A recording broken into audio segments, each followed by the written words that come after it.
Let's get peppy. Welcome to PEP 270. That's Planet Extra Podcast. I am Chaz the Chadello, a host of Planet America on ABC Australia, and this is an official podcast of the ABC. So say hi to the Ombudsman for me. On PEP, we cover all the stuff that's too nerdy for TV. If you're listening, you can find us on YouTube and Facebook at Planet PEP, and you can find highlights there as well. You also find timestamps and show notes in our blurbs. And if you leave a comment under our current episode video, we're likely to see it. Don't forget to subscribe for all that peppy goodness. It all helps. You can also tweet us or blue sky us at PEPCHASDRDAVE. That's our Pep Chaz, Dr. Dave. If you want to chat to some fellow peppers, you can join our Discord server. It's on the screen right now or in the blurb of the podcast. But if you want to contact me or Lucky privately, why not email us?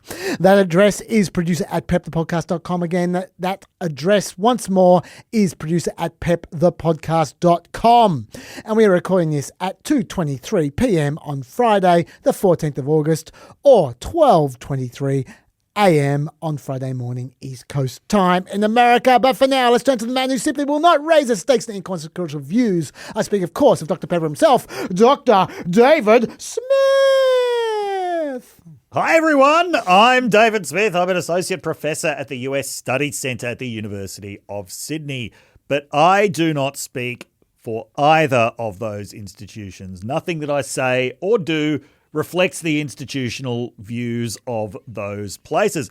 Even when I laugh at Chaz saying too nerdy for TV, University of Sydney doesn't have an official position on whether or not Chaz is funny. Actually, they probably do, because they've invited us back to do the community festival again in November this year. Oh, okay. You have had emails about this. Have I? You have had multiple emails about this. We did it last time, and there was a video made of it, never released, because somebody never replied to the repeated email requests. Shit, is that me again? Yes, to give the signature to authorise the release of the video. Is it too late? I don't know. I'll look through those emails. I get a lot of emails, okay? So now you know, peppers who write to me, I take a while to respond. You know it's not because I'm treating you like crap. I do this to everyone. Yeah. But yes. Yeah. We're done? November 7th. Thank you. Please remember that. If you keep reminding me every single pep, I will. Okay. I'm not going to do any correspondence at the top. If we have time, I'll do some at the bottom. There's some really good ones. Most of it involve my socks. I'm not sure if we can see my socks anymore. I'm hoping we can't. But I know a lot of people also love the desk. We are going to keep on. I didn't realize so many people were into desks. It was something that was always there. Yeah, that's true. But now Could have been anything if it had been there for as long as the desk had. That is true. Well, we've had switchboards before, we've had panels, and we've had all kinds of stuff. But look. We're going to keep on playing with the angle. We'll keep on playing with the framing. You keep on complaining if you want to complain. If you think it's great, you think we nailed it, then let us know. But let's start off with the gratefuls. Dr. Dave, what are you grateful for? I'm grateful for Patricia Highsmith. So Patricia Highsmith is probably best known as the author of Talented Mr. Ripley, which I think is her best novel, one of my favourite novels. I could just read it over and over again. Not only is she a total master of suspense, her just outright misanthropy towards her own characters is something really special. The only character to whom she really seems to have any sympathy is Tom Ripley, who's a complete sociopath, as she makes very clear. Look, you don't have to Google very much to find a lot of weird stories about Patricia Highsmith. Once she went to some cocktail party with a handbag full of snails because she said that those were her friends. Okay. Yeah, the implication being she didn't really have many friends in the human world. But for somebody who liked to at least pretend that she was so socially isolated, she's actually got a very acute social and cultural understanding of the world, and that is what makes her novels really special. In fact, I think I've probably mentioned this before, but I think I was specifically talking about Talented Mr. Ripley. I want to extend that to all of her novels, especially in the Ripley series. I'm reading the fourth one, at the moment, The Boy Who Followed Ripley, and I'm just loving it. I'm loving it so much, I'm deliberately slowing my reading down to try to postpone the end of it. That is how much I'm enjoying it. Apart from the Ripley series, she also wrote Strangers on a Train, which was turned into one of the earlier Hitchcock movies. I did see the Ripley series on Netflix from a couple of years ago, and I quite enjoyed it. But I got to say, it didn't need 8 hours. Like, in general... Does it go through all the books? No. Just The Talented Mr. Ripley. Oh, wow. And the thing is, Talented Mr. Ripley was written in the mid-50s. Back in those days, thriller writers wrote novels in the expectation that if they were made into a movie, it would be a 90-minute movie. Which 90 minutes was, I think this might be apocryphal. Hitchcock said movies shouldn't go for longer than 90 minutes because people need to go to the toilet. He would not have been a Pepper. So novels like that were written, and a lot of them were written with a view to they could be turned into a movie, but they were written to be turned into movies of standard movie length. I think the TV series, I liked a lot of it, but it did just feel like it was going on too long. It felt overstuffed. Whereas I think the 1999 movie really nailed it very well. It was a lot shorter than 8 hours. It was a lot shorter than 8 hours. So not for the first time on PEP. I am grateful for Patricia Highsmith. How many books are there in the series? There are 5 in the Ripley ad. Talented Mr. Ripley, followed by Ripley Underground, followed by Ripley's Game, followed by The Boy Who Followed Ripley, followed by Ripley Underwater. Wow. Which I haven't read. Some very strange names. But yeah, you learn something every day. I want to talk about something that's also, well, it's TV, but it's book-like TV. Yep. It's smart TV. Last week I mentioned the movies that I watched in my break. There's a TV series that I did not watch during my break, but I've watched it 3 times. I love it so much. It's probably my favourite ever TV drama series. And I always forget that everyone hasn't watched it. In fact, most people haven't heard of it. So I'm mentioning it now because I mentioned it to a friend last week and it's made me fall in love with it all over again. It's from 2017 to 2021, so it's pretty old as far as these things go, but still available on Netflix if you've got Netflix. It's a German show called Dark, and I'm not one for like I'm not like a movie snob who like goes, oh, it's better because it's foreign. I'm not like that, but this is just brilliant. It is really. I promise you, you have never seen a show like this before. There is the dark community on the internet are small, but they are very passionate.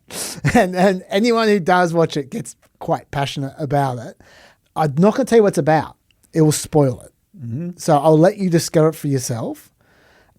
Please don't look it up. Like, you will enjoy it more if you... I mean, this is the kind of show you can watch over and over again, of course, so you won't ruin it completely by knowing what happens, but there's a joy in... Let's just put it this way. It starts off as a missing child mystery. Yep. And it very quickly changes. The world keeps getting bigger and bigger and bigger and bigger. And I don't want to... Literally right until the end, there's 3 series, right until every episode, the world gets bigger. And I don't want to tell you what happens as it gets bigger. I'll let you discover that for yourself. Each time a little bit more is revealed, it's just that nice little sort of adrenaline kick. This reminds me of when The Crying Game was released on VHS. Yes. And there was a label on it saying, if you have seen this movie, please do not reveal its secrets. Well, this isn't like that in that I could tell you everything that would happen, and if you're watching it, you'd still love it. Yeah. But there is just an extra kick. Right. If you aren't expecting what's going to happen. And like, honestly, if at any particular episode you try and guess where you'll be in 2 or 3 episodes' time, you'll never guess it. You will never guess it. And yet it all makes sense. None of it's dumb. It all makes sense. It's the most German show ever. It's just so well thought through. Yep. Right. Watch the original version. No dubbings. Don't bother with that. It's brilliantly written, brilliantly acted, subtle, compelling. But it's just the complexity that I love. There is no show even close to as complex as this. Also, pay very close attention from the beginning. There isn't a wasted word. Even if you think it's wasted, it's not. Every single thing is considered. Every single thing becomes important.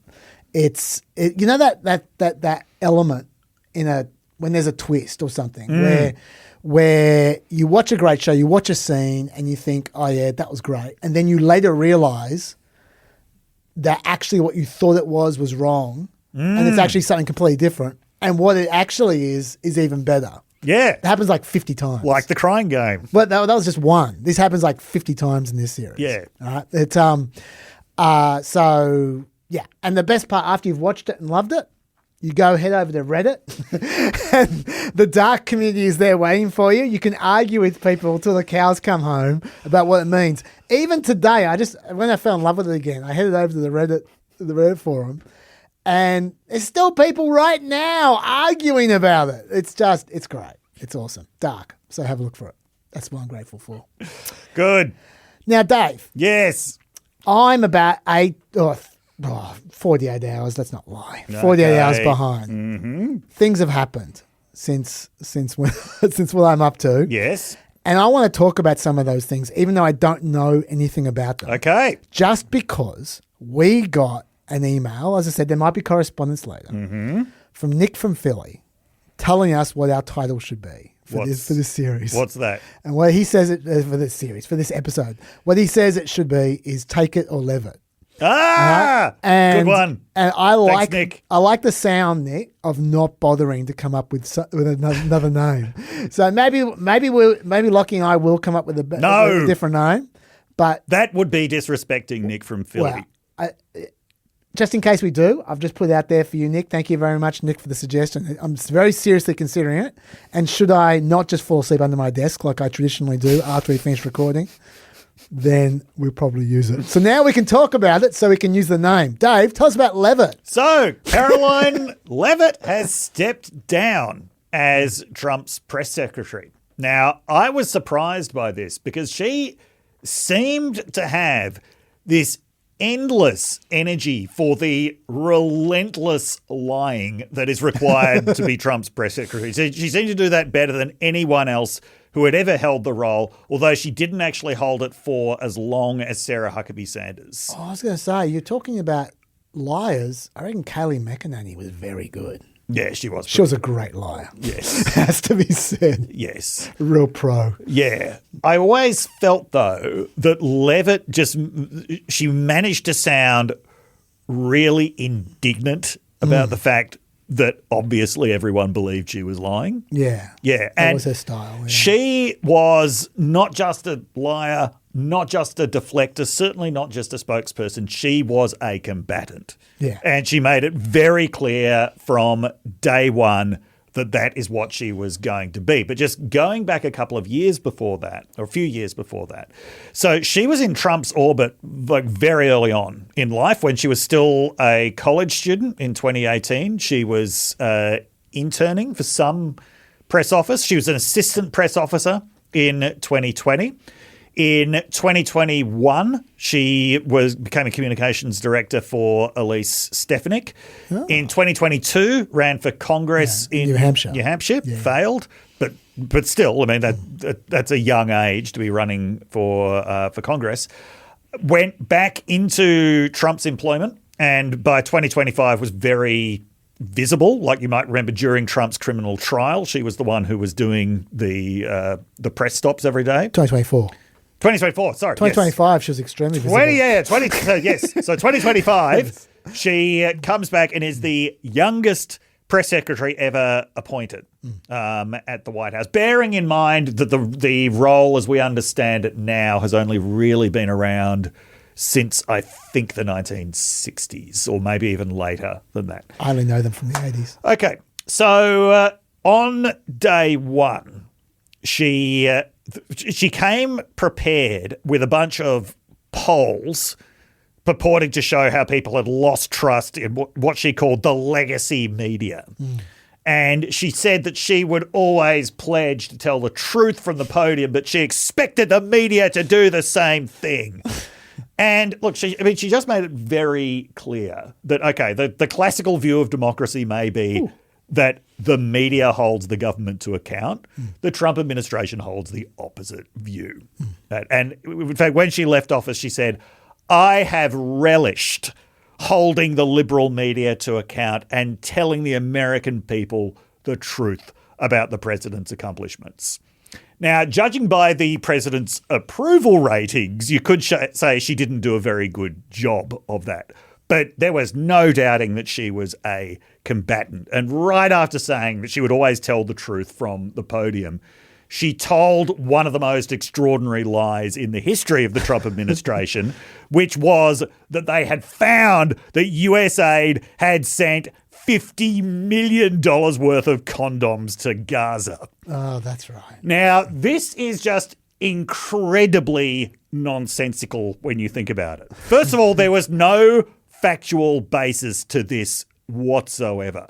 Like, the closest that anybody could find was that $45,000 worth of informational material relating to family planning had gone to Jordan from USAID. Okay. But that didn't stop Elon Musk from going on TV and claiming that what Hamas was obviously going to use it for was to make terrorist balloons. I've completely forgotten balloons all that this. could float bombs over into Israel. And okay, why would he say something ludicrous like that? Because obviously by that point, 24 hours later, they'd thought about the implications of sending $50 million worth of condoms to Gaza, and they'd realised, oh, that's something that Trump supporters would actually think is a good idea. Yeah.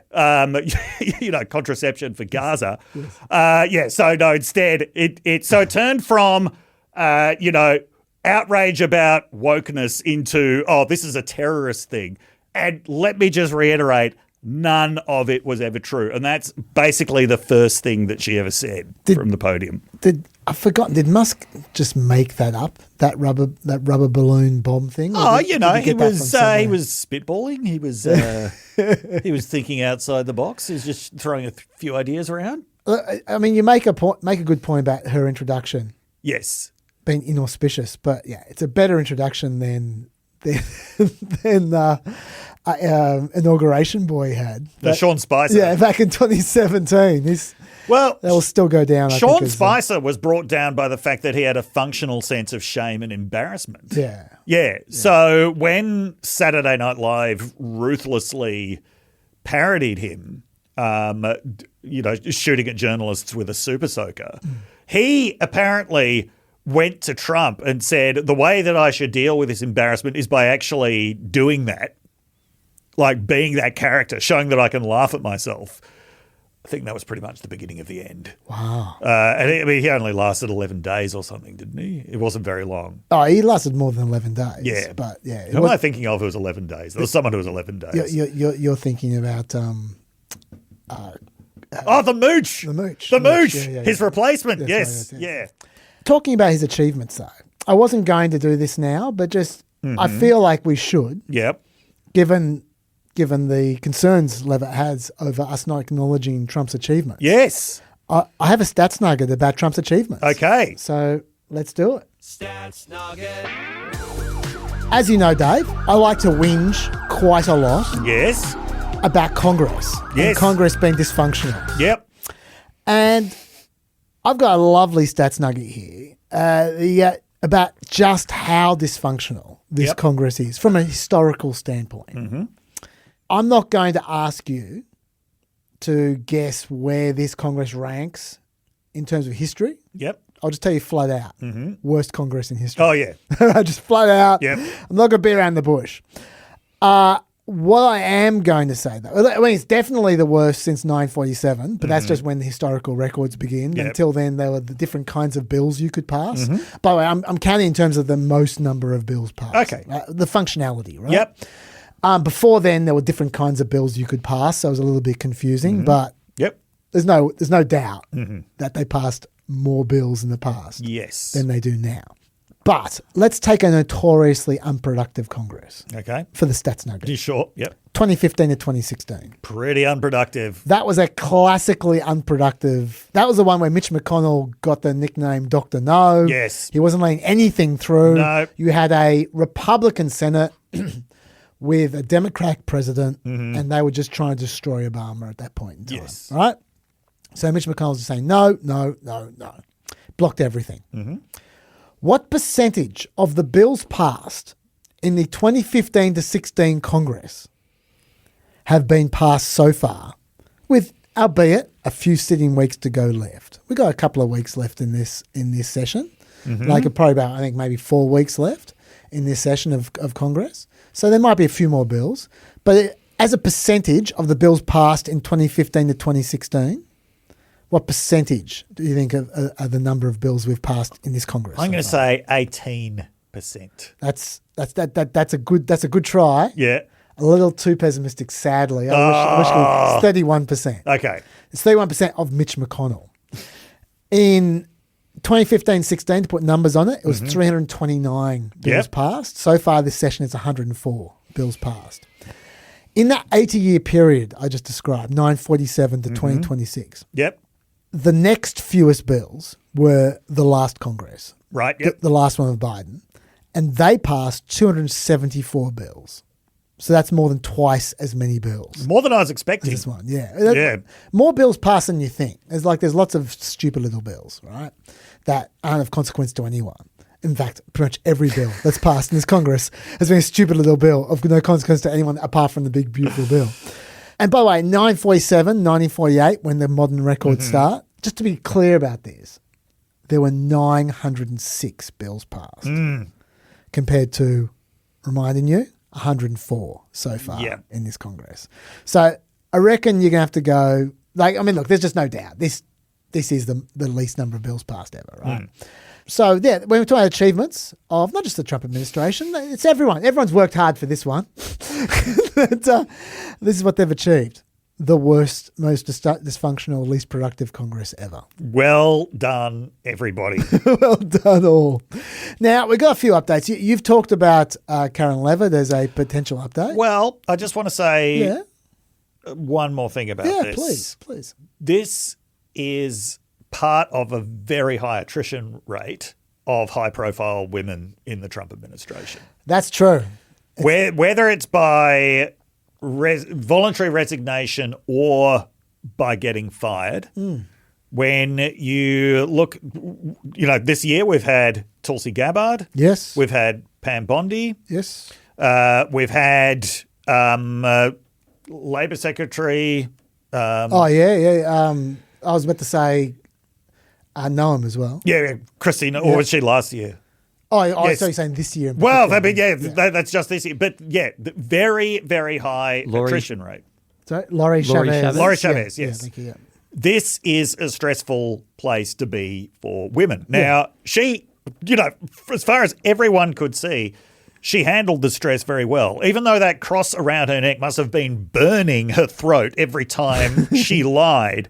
Did not seem to bother her. This is somebody who postponed her maternity leave in order to be able to give a press conference after the White House correspondence shooting in April 29th. So she had a new baby earlier this year. She had actually come back from maternity leave, but then decided to step down because she wanted to spend more time with her child, which I think is something anyone would sympathise with. That's probably why she left now. Oh, yeah. And Trump said that he completely understood. So there is no suggestion that she was pushed. Oh, no. She's one of his most competent officials. Oh, yeah. And Trump basically suggested she was irreplaceable, said that she was the best press secretary in the history of the United States. Well, that's a bit much.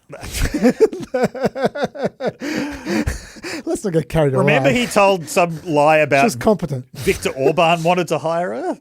I don't remember that at all. Yeah. Okay. But anyway, just noting, very high attrition rate of high-profile women. I was just looking up, are there any women who are still there? And there's, depending on how... Yeah, at least Stefanik, gone. Yeah. There is one indisputable cabinet official who's still there, who's a woman.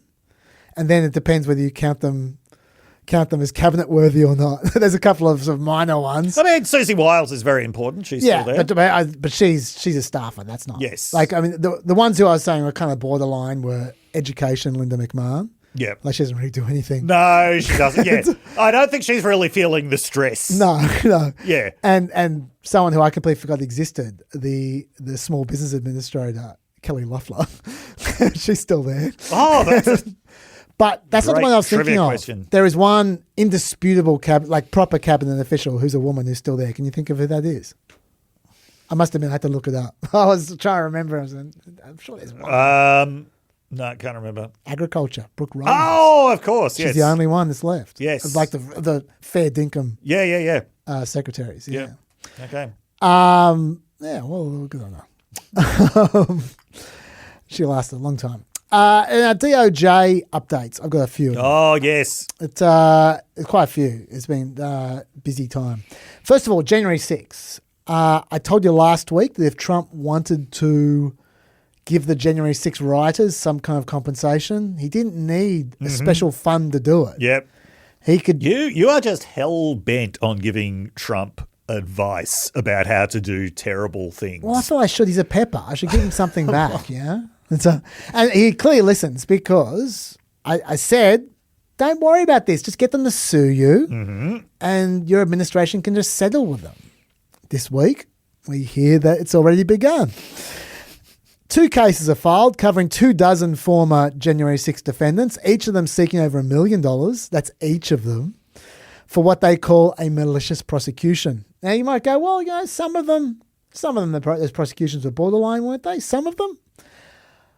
Maybe some of them, not the oath keeper who was found guilty of seditious conspiracy, not him. But he's one of them who's suing. And how malicious can a prosecution be if you're found guilty? Yeah. Like, that's pretty much the definition of not a malicious prosecution, I would have thought. But anyway, that $1 million plus each is to compensate them to cover their emotional distress, in case you're wondering. And there have been more than a dozen other cases filed before this, but it's the last couple of weeks that they've really started to pick up, right, since the gravy train disappeared, that the little fund. And also, like I said last week, Todd Blanche, he's going to decide whether to settle or not. So, and that doesn't have to be a public decision. We won't even know. So I'm sure we can trust him to do the right thing, as he always does. He's an inspiration like that. That's the first update. You got anything to add to that? No. Blanche confirmation update. Obviously, we got to almost the end of that, and we were speculating that Blanche was clearly going to be confirmed by the Senate because Susan Collins announced she was opposing him. And as soon as Susan Collins says, I'm not going to vote for something, you know that they've got the numbers. And so Susan Collins feels she can afford to say, I'm not going to support that. As it turned out, he just got there. Lisa Murkowski also opposed him. Yep. I don't think she's quite cynical as Susan Collins. They do a bit of a dance, a bit of a pas de deux, the two of them. But sometimes Lisa Murkowski is actually the swinging vote. Yes. Yep. Sometimes. Yep. Susan Collins, never the swinging vote. But in this case, Lisa Murkowski voted against him. She said, she had a pretty good statement, I have to say. She said, amongst other things, the country needs an attorney general who will check the worst impulses of this administration. I hope Mr. Blanche is able to achieve that, if confirmed, but I simply do not have confidence that will be the case. I think that's pretty straightforward. Mitch McConnell was away doing whatever Mitch McConnell's been doing recently. I don't know. So that was 49 apiece with one vote left, the big vote of Senator Bill Cassidy. And despite the fact he's leaving Congress and he hates Trump and he has absolutely no reason to support this confirmation, he still voted for Blanche anyway to make it 50-49. Now, why would he do that, you might ask? In the end, Bill Cassidy actually cited Murkowski's fears as a reason not to oppose Blanche, but to support Blanche. He cited a conversation he'd had with former Attorney General Bill Barr. Have a listen. When former Attorney General Bill Barr endorsed Mr. Blanche, he said Mr. Blanche will run the department as effectively as anyone can under President Trump. Some have called that faint praise. I don't think that it is. I think it is a reality. Barr specifically addressed the allegation that Mr. Blanche would be a yes man for the president. He said that any attorney to represent a client well has to have tough conversations and confront a client with difficult truths. That because of his previous attorney-client relationship with President Trump, Mr. Blanche would be precisely the person to push back on President Trump. But that ultimately, and here Barr echoed what I heard from Blanche, decisions are made by the president. So, Dave, do you think Blanche would be more able to push back than another AG because of his prior relationship with Trump? Yeah, because when everybody thinks about Trump and his previous court cases, they really think, oh, he must have had a lawyer who was really pushing back on him all the time. Yeah. Also, Bill Barr, not exactly renowned for pushing back on Trump. Bill Barr is someone who made his entire reputation literally in the last 3 days of his job, when after Trump had obviously lost the election, that was when he finally refused to go along with Trump. He did push back then, though, in those last 3 days. In those last 3 days. Yes, throughout his entire presidency, first presidency, though, no pushback whatsoever. Yeah, look, you're not getting pushback from me, Dave. No. I've seen no evidence of pushback so far from Todd Blanche, I have to say. But Cassidy, to be fair, also said something interesting. Mr. Blanche is not perfect, and he will tell you this. But the choice is not between perfection and Mr. Blanche.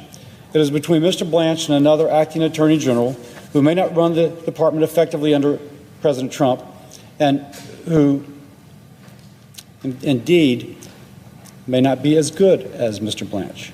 Yeah, that speech is from the heart, all right. But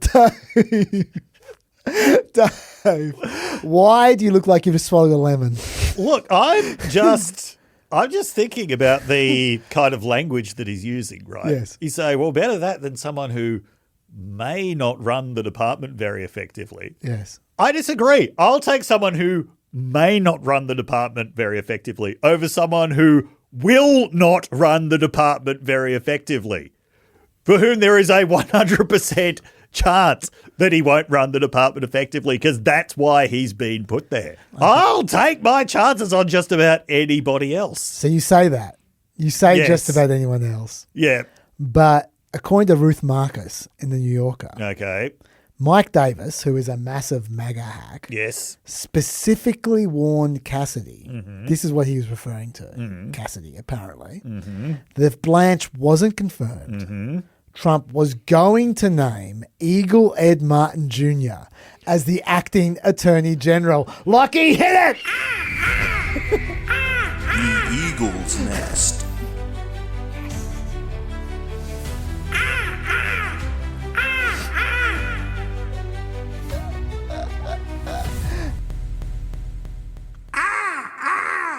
Have you ever seen our podcast when that sting plays? Lucky puts an animated eagle right in front of us. There was just an animated eagle. Puts one? What? No, the one flies in. Oh, yeah. But don't you put an animated eagle in front of the real eagle that flies into the studio? I do, yeah. No, Yeah. The real one's not as cinematic. Jeez. Caught that one. I never yeah, thought... well, look, I mean, okay. How about him, Dave? If that's the choice, Eagle versus Blanche. I'll take the eagle. You'll take the eagle! Take the eagle. That you're concerned about may be worse. Yes. That goes out the window with the eagle. Definitely will be worse. But you'll still take the eagle. Take the eagle. Okay, all right. I never thought we'd hear that sting again, I have to say. Damn you, Cassidy! stuffing up my joy. I wanted to hear that eagle. I want to hear the eagle sing every single day for the next 6 months, but no. Thank you. Was that a realistic threat in your view? No, it wasn't. Of course it wasn't. No, it was not. Of course it wasn't. No, what would have happened is exactly what you predicted, which is Todd Blanche would have been the acting Attorney General for the rest of the presidency. Why would Trump get rid of his absolute best sycophant? Yeah. Like Todd Blanche is numero uno sycophant. And also, he actually can run the DOJ. You're right. If Ed Martin was there, he'd try to do worse stuff than Todd Blanche would try. He'd fail across the board. He would do hilarious stuff. He would accidentally do the exact opposite of what Trump wants him to do. Like when he was in his previous jobs, you know what he used to spend his time doing?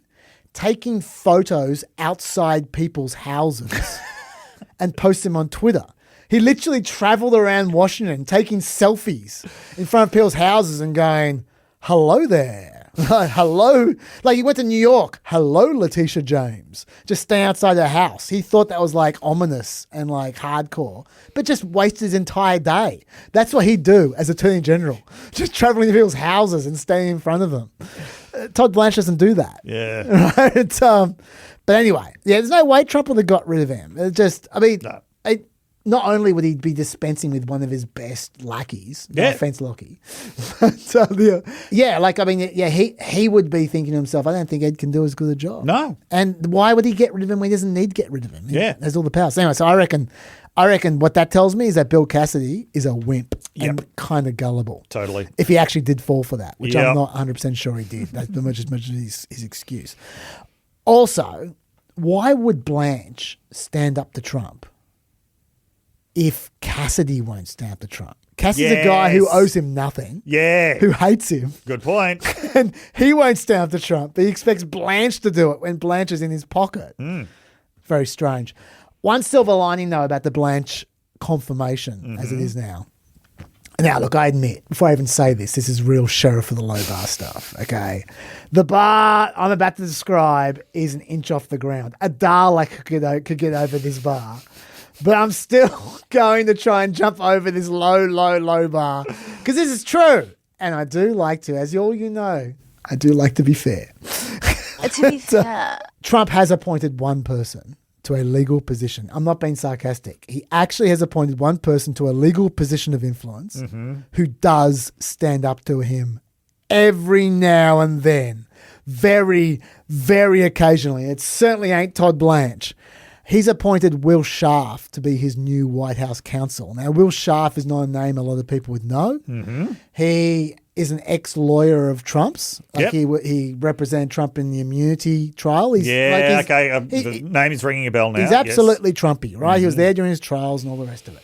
But at the same time, he does have a track record of every now and then going, come on. And I'm thinking of two in particular moments. Okay. These are two moments Todd Blanche certainly hasn't achieved. One, in a memo written back in April last year as a White House lawyer, Will Scharf argued explicitly that Trump should not listen to Stephen Miller when Stephen Miller argued that he should suspend habeas corpus for illegal immigrants in order to speed up deportations. Yes. Will Scharf just said, nah, that is just flat out illegal.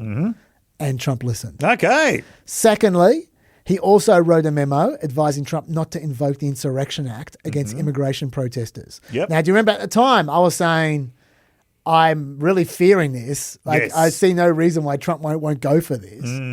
And Will Scharf convinced him to not do that. Now, those two, sure, once again, real low bar stuff.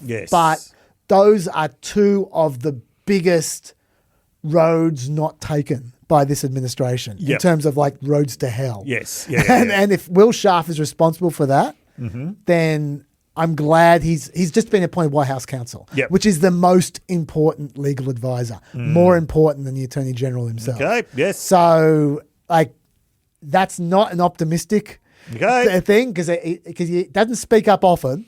But to the extent that there is the most pathetic guardrail in existence, it is there. And Dalek could get over it. And it's not because of Todd Blanche. But I did want to just acknowledge Will Sharp. Okay. Like he's actually Yep.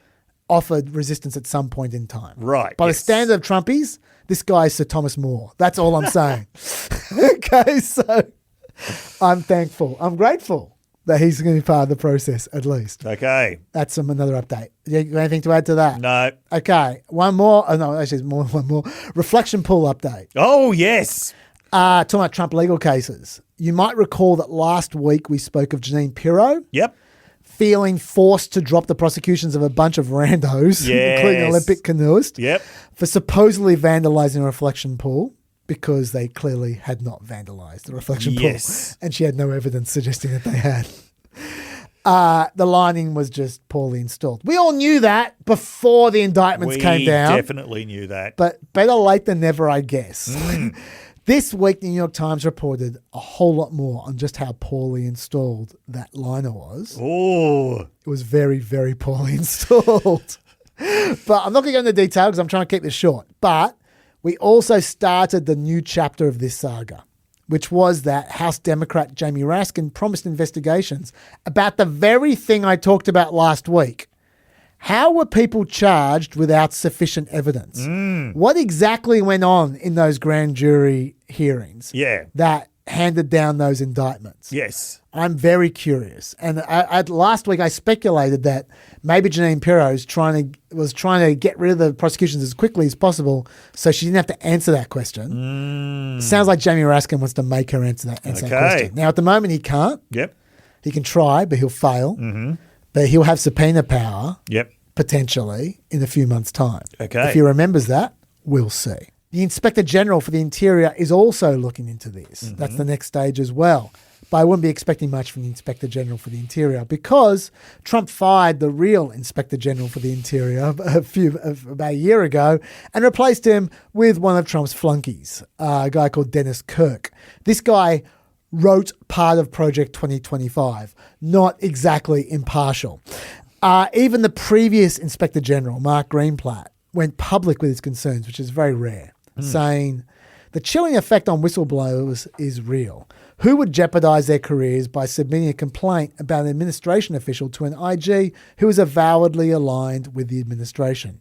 Great question. Very good question. Mark Greenblatt. And also, amazingly, the White House has been seeking for the Department of Justice to charge the Olympic canoeist again What? for vandalism. They want to go back for another try, which is strange Very strange. because the first thing a judge will say is, hang on, let me quote Janine Pirro. She said there was no evidence and that actually vandalism was there beforehand. So what's going on here? Yeah. She swore that under oath. Yeah. It's like, it's not just that there's no evidence. It's that we know exactly what caused the thing, Yeah. which we previously said was evidence of the crime. Yeah. Anyway, we'll see if that goes anywhere. But apparently he's trying. Okay. The man never gives up on blaming scapegoats, which leads me to my last update, Fauci. Oh, yes. One of Todd Blanche's first questions is going to be about Fauci. Right. As I flagged last week, the Senate Homeland Security Committee voted on party lines to hold Fauci in contempt for pleading the fifth 111 times at his hearing, rather than answering questions, even though Biden had pardoned Fauci from being in any legal jeopardy. So theoretically, how can you plead the fifth? The fifth is saying I need to stop from incriminating myself. Yep. If you're pardoned, you can't incriminate yourself. Yes. Fauci was arguing that he could, though, because A, the administration was talking about not respecting Biden's pardon because it was by auto pen. Yes. And he said, well, if Trump's going to ignore the pardon, I can incriminate myself. Yep. And B, Fauci was saying this is an attempt to trap him into committing accidental perjury. Exactly. Yes. The perjury trap, which is what I was saying. Yes. Well. Yeah. And that would not have been covered by a Biden pardon. Now, the arguments on the other side, on the Rand Paul side of this, who charged him with contempt, is that they're not good enough reasons to plead the fifth. In particular, Legal expert Rand Paul. Well, as we're about to see, he might know more about the law than he knows about Ophthalmology. Well, about health. He is an accredited ophthalmologist. Yes. He's accredited by an organisation that he established. Oh, I didn't realise that. specifically to accredit himself. Is he the only one who's accredited? I believe so, yes. Well, that makes him pretty special. Yeah. But he says, and look, it's not just him. This is true. You're not supposed to plead the fifth unless you have reason to believe that the specific question you're being asked could incriminate you. Right. You can't just generally use it across the board to just avoid answering anything just on the off chance that one of them might be used against you. It's supposed to be a specific, this question can incriminate me. That's what's meant to be. There's no doubt lots of people don't use it that way. Lots of people use it generally. It's an interesting question for a court to ponder. Yeah. But there's a very clear procedure you're meant to follow to hold someone in contempt. Yep. And Rand Paul did not follow that procedure. What a surprise! What's meant to happen is the committee is supposed to vote for the contempt resolution. Yep. Then the Senate votes for the contempt resolution. Then the president of the Senate, who's J.D. Vance, refers the contempt recommendation to the DOJ. Yes. And then the U.S. Attorney of D.C., which is Pirro, Yep. or the Attorney General, which is Todd Blanche, decides whether they want to prosecute. Yep. That's how it's meant to go. Yes. That's the law. A DC appeals court in 1966 interpreted Section 194 exactly that way. They said it's clear that where the alleged contempts are committed while Congress was in session, the Speaker may not certify to the United States Attorney the statements of fact prepared by the committee until the report of alleged contempt has been acted upon by the House as a whole. They said that review by the full Senate was intended to serve as a check on hasty action by the committee and reflected the view that it is inherently unfair to permit the allegedly insulted committee to provide the sole legislative determination whether to initiate proceedings to prosecute for contempt. That's pretty clear. Rand Paul ignored that. He didn't think he'd get the votes for his contempt resolution in the Senate because of the filibuster. Yes. So he didn't bother. He just sent it to J.D. Vance directly to certify and also sent it directly to the DOJ, just skipping both the Senate and J.D. Vance. Rand Paul said, historically, votes like this have gone to the full Senate, but I think there's no absolute rule that says we can't send it directly to the Department of Justice. According to legal precedent, Pirro and Blanche should ignore the recommendation. Do you reckon Blanche is going to? Now, to be clear, there's no way this contempt charge will stick in court. It's clearly breaking with legal precedent, what they're doing. That's It's like historically, you should probably get somebody other than yourself to certify that you're an ophthalmologist. It's a little like that, isn't it? It is. It's just a little like that. Yes. It does seem to be a trend. Even if the court did hear these charges, Fauci's excuses for not testifying, they're not bad. They're certainly arguable. Yeah. And to find someone guilty of contempt, they need to be deliberately committing contempt. So if Fauci's excuses are believable Yep. and reasonable, then he could reasonably believe them, in which case he's not deliberately committing contempt. Yep. So he's not guilty. So it's very hard to see how he could be found guilty in this trial. But he'll be in court for 2 years trying to defend himself. Yes. And as we know, Trump likes to play that game. Yes. He believes in the punishment. So the process is the punishment. Yeah. And this is what Trump has to say about whether Fauci should be charged. Do you think the DOJ should prosecute Dr. Fauci? Well, you know, they prosecuted Peter Navarro and they prosecuted Steve Bannon, two very decent people, over something that essentially was never prosecuted before. And there are sort of telltale signs of similarity. And they went to jail for a number of months over something that I saw one of the analysts said they used to laugh at it in the Justice Department when something like that was referred. But Merrick Garland prosecuted two very decent people and sent them to jail. I wasn't president. I would have given him a pardon in 2 seconds, but I wasn't. It was after I left. They waited till after I left, and then they prosecuted these two people, and they ought to be ashamed of themselves. So when you see that happen, you sort of say maybe he should. What he did is far more serious than a lot of crimes, frankly. But they prosecuted two people when nothing like that has ever taken place before. What he's referring to there is that both Peter Navarro and Steve Bannon went to jail for 4 months for contempt because they refused to respect subpoenas from the January 6th committee. They didn't provide documents. They didn't provide deposition. They didn't do anything. No. They claimed executive privilege, Yes. which Biden refused. Yes. He waived it. Biden was the executive. Yes. So there was no doubt there. Yeah. There was no benefit of doubt. There was no reasonableness. There was no, they said the president would want me to not testify. And the president said, wrong, I want you to testify. Yes. Now, they might not like that, but that's how the law works. And so they got convicted. It's not like this. It's completely different to this. But you know what Trump's like with revenge. Yes. And so he's very seriously hinting there that, well, if my guys go to jail, your guy goes to jail. Yep. And so I wonder what he's going to tell Todd Blanche. You'll probably tell Todd Blanche to do the right thing because Todd Blanche always does the right thing. That's right. And I'm sure Bill Cassidy thinks that. By the way, it's easy to forget the sort of underlying pathology, right? Which is, if you remember 2020, Trump actually followed Fauci's advice a lot of the time. Oh, yeah. That's what the MAGA people hated. Yeah. Right, that Trump was actually following Fauci's advice. And it's one of these things where there's this sort of I think the reason for just the level of hatred and vitriol for Fauci among Trump's support base is the fact that Fauci was able to get Trump to follow his advice for so long. Trump gave him an award. Yes, he did. Yes. He did. And so, for people who then want to claim like the true mantle of Trumpism after Trump is gone, going after Fauci is a way of trying to wipe the historical slate clean. Now, Rand Paul has presidential ambitions.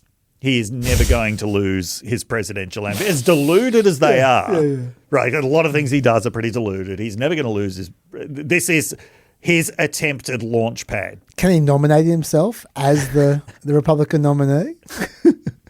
Maybe that's the way he does it. Yeah, but no, I very much doubt that he is ever going to be president. Yeah, I do too. Cute little loophole, little irony though, and that is that Jeanine Pirro, if she does decide to prosecute this, she's already got a contempt resolution on her desk, just sitting there from 2024 for a healthcare CEO who was held in contempt by the Senate Health Committee for not testifying.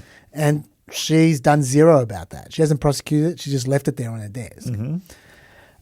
So it'd be strange if she ignored that while allowing this one to skip the queue and to prosecute it. It'd be unsurprising, but it'd be awkward. But that healthcare CEO who was held in contempt, the entire health committee voted for him to be held in contempt for not testifying. But there was one person who didn't. Was it Rand Paul?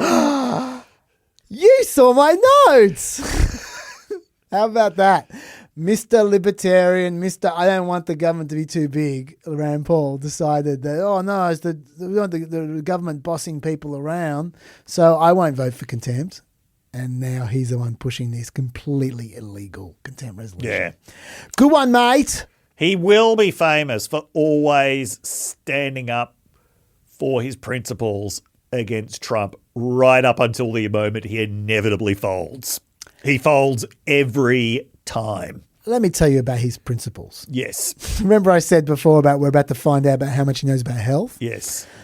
I did tell you last week as well that the committee had Fauci's phone records and that we were undoubtedly about to hear more from that. And we have. Yes. Didn't take long. Rand Paul and Ron Johnson released this text from the 21st of January 2021. Fauci wrote, I asked around a bit more and another issue came up that you need to be aware of. Since many people have significant cytokine storms and fever after the second dose, this theoretically could be associated with miscarriage in the first trimester.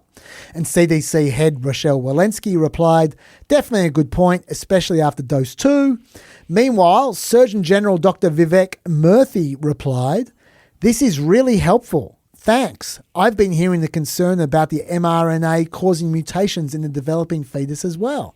That's a really good point. Read the cytokine storm post-second dose. And he also wrote, Tony Rochelle, did you see that announcement today from WHO saying that they advise pregnant women taking the Moderna vaccine because of lack of data? It has led to a flurry of questions. What is your take? I imagine we'll get asked about this. Now, Paul and Johnson have further noted that 8 days later, on the 3rd of February, Fauci said on a medical YouTube video this. What's your sense about children, adolescents, pregnant women? Okay, let's take pregnant women first. Obviously, as you know, with almost all vaccine trials, that pregnant women initially are excluded as an exclusion criteria. So with the data that showed the efficacy and safety in both the vaccines that we're using now, the Moderna, Pfizer, they were excluded. But ever since the EUAs were issued, there have been now over 10,000 pregnant women who have said and have been in the trials. Okay. The FDA, as part of the typical follow-up you have following the initial issuing of an EUA, have found thus far, and we got to be careful, but thus far, no red flags about that, about pregnant women. Okay, that was 8 days after those text messages. So was he lying? Is the question. Honestly, we don't know. We don't know what's going on in his head. Like, we don't know how that conversation between Fauci, Walensky, and Murphy ended. We just know how it began. Yes. We don't know if they found some other data and said, actually, no, it's cool. Yes. We don't know if they looked into it and were satisfied with what they found. Yes. We don't know anything except for what Paul and Johnson have chosen to leak. Yes. Which is the most incriminating possible little skerrick of information. We don't even know if Fauci felt there was any reason to actually be concerned. Yeah. It sounded like they were just saying this is a potential issue that has to be watched. He said theoretically. Yeah, rather than saying, oh, this is an issue. On that video, he's talking about the actual outcomes of research. Yes. Yes. Exactly. So it's possible that text and that opinion are consistent with each other. Yes. It's possible. It's also possible they're not. We don't have the full information. We just don't know. Yep. Just like I said last week, scientists were privately discussing potential angles to consider. Those aren't official statements. No. That's them going through and just going, well, let's look at that, let's look at that, let's look at that. Now, Fauci saying what he said there is the kind of calm the horses rhetoric, which he engaged a lot in 2021, which I didn't always approve of, personally, but I understood why he was doing it. But just, I've got I have a different thought process. But it's not some massive scandal. It's just different ways of approaching an understandably challenging situation. Yes. Right? The CDC didn't officially recommend pregnant women get the vaccine until August 2021, 7 months later. That's the thing that matters, the actual recommendation, right? And by then, the data was well and truly in. Yeah. Okay, which leads us to a critique of a study which Paul and Johnson also released just now as part of the same trove of documents. Yep. The study was from June 2021. The study found that 104 out of the 827 women who had taken the vaccine and completed their pregnancy suffered a miscarriage, or 12% of women. But 700 of those women had received the shot in their third trimester, and none of those women had miscarriages. 0. So take those 700 away from the 827 pregnant women in total, and the implication is, at least this is the implication that Paul and Johnson were making, that out of the 127 women who received the vaccine before their third trimester, 104 of them suffered miscarriages, or 82% of them. So for a little while there this week, on Twitter and in all the places where the trolls lurk, there was a lot of fulminating about how Fauci basically killed a whole bunch of fetuses with that vaccine by not warning people. Now, do you see what the problem there is? Explain. There are 4 of them. 1, this is obviously not true. If the vaccine basically killed every fetus before the third trimester, then in countries where women were forced to get the vaccine, there would have been a massive drop-off in the birth rate, which there wasn't anywhere. Yes. So it's clearly not true. Yeah. 2, let's remember who these women were. They were the women who had completed their pregnancies. This study was conducted in the beginning of 2021. How many women in their first trimester in the beginning of 2021 would have completed their pregnancies during the beginning of 2021? Right, yes. It's not many. Basically, the only women who have completed their pregnancies at that point in time, who had their shot in the first trimester, were women who had premature births. Right. Or women who had miscarriages.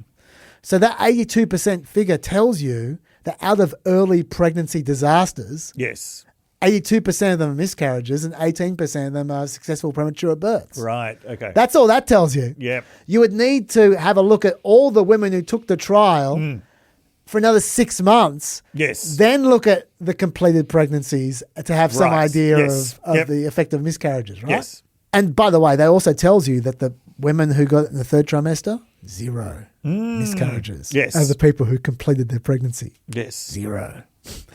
3, in fact, since then, there have been heaps of massive studies that have shown no problems whatsoever. So why are we talking about this now, Rand Paul? Why are you releasing this now? And most importantly, if we have a look at this little fact check here, from 2021, August 2021, this study was, this whole talking point was fact-checked back in 2021, 5 years ago, and yet Ron Johnson and Rand Paul are still making the same illusions now, even though it was those same illusions were refuted 5 years ago. So what that tells you is that either they are massive morons or massive scumbags. One of those two. Yes. There's no other options. You draw your own conclusions. Even Alex Berenson, who was a journo, who is not a fan of the vaccine, okay? Yeah. He spent the last 5 years obsessing about the vaccine. Even he tweeted out, this is fiction. If it were true, the birth rate in mRNA countries would have dropped to near 0 in 2021 and 22. Please don't lie about this. It's too important. I say this as the most serious critic of the mRNA since 2021. It's true. He probably is the most serious critic of the mRNAs. And even he's saying it's bullshit. So I suppose good on him. And as for the people pushing shit like this, you are horrible people. I speak to them, not to the Peppers. Even though they are all Peppers. That was a pointed critique. It was. Do you have anything to add to any of that? No. Then why don't you talk about elections, Dave? Okay, so there were more primaries going on this week.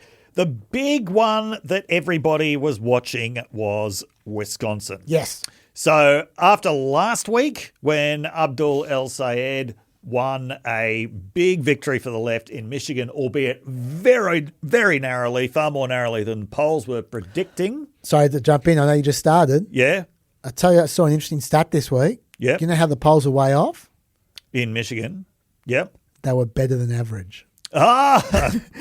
The polls are 12 points off in Michigan. Yep. The average since 2014 in primaries, 13 points off. Ah! There you go. Don't trust polls in primaries. Well, this is going to be an incredibly good example of why not to trust polls during primaries.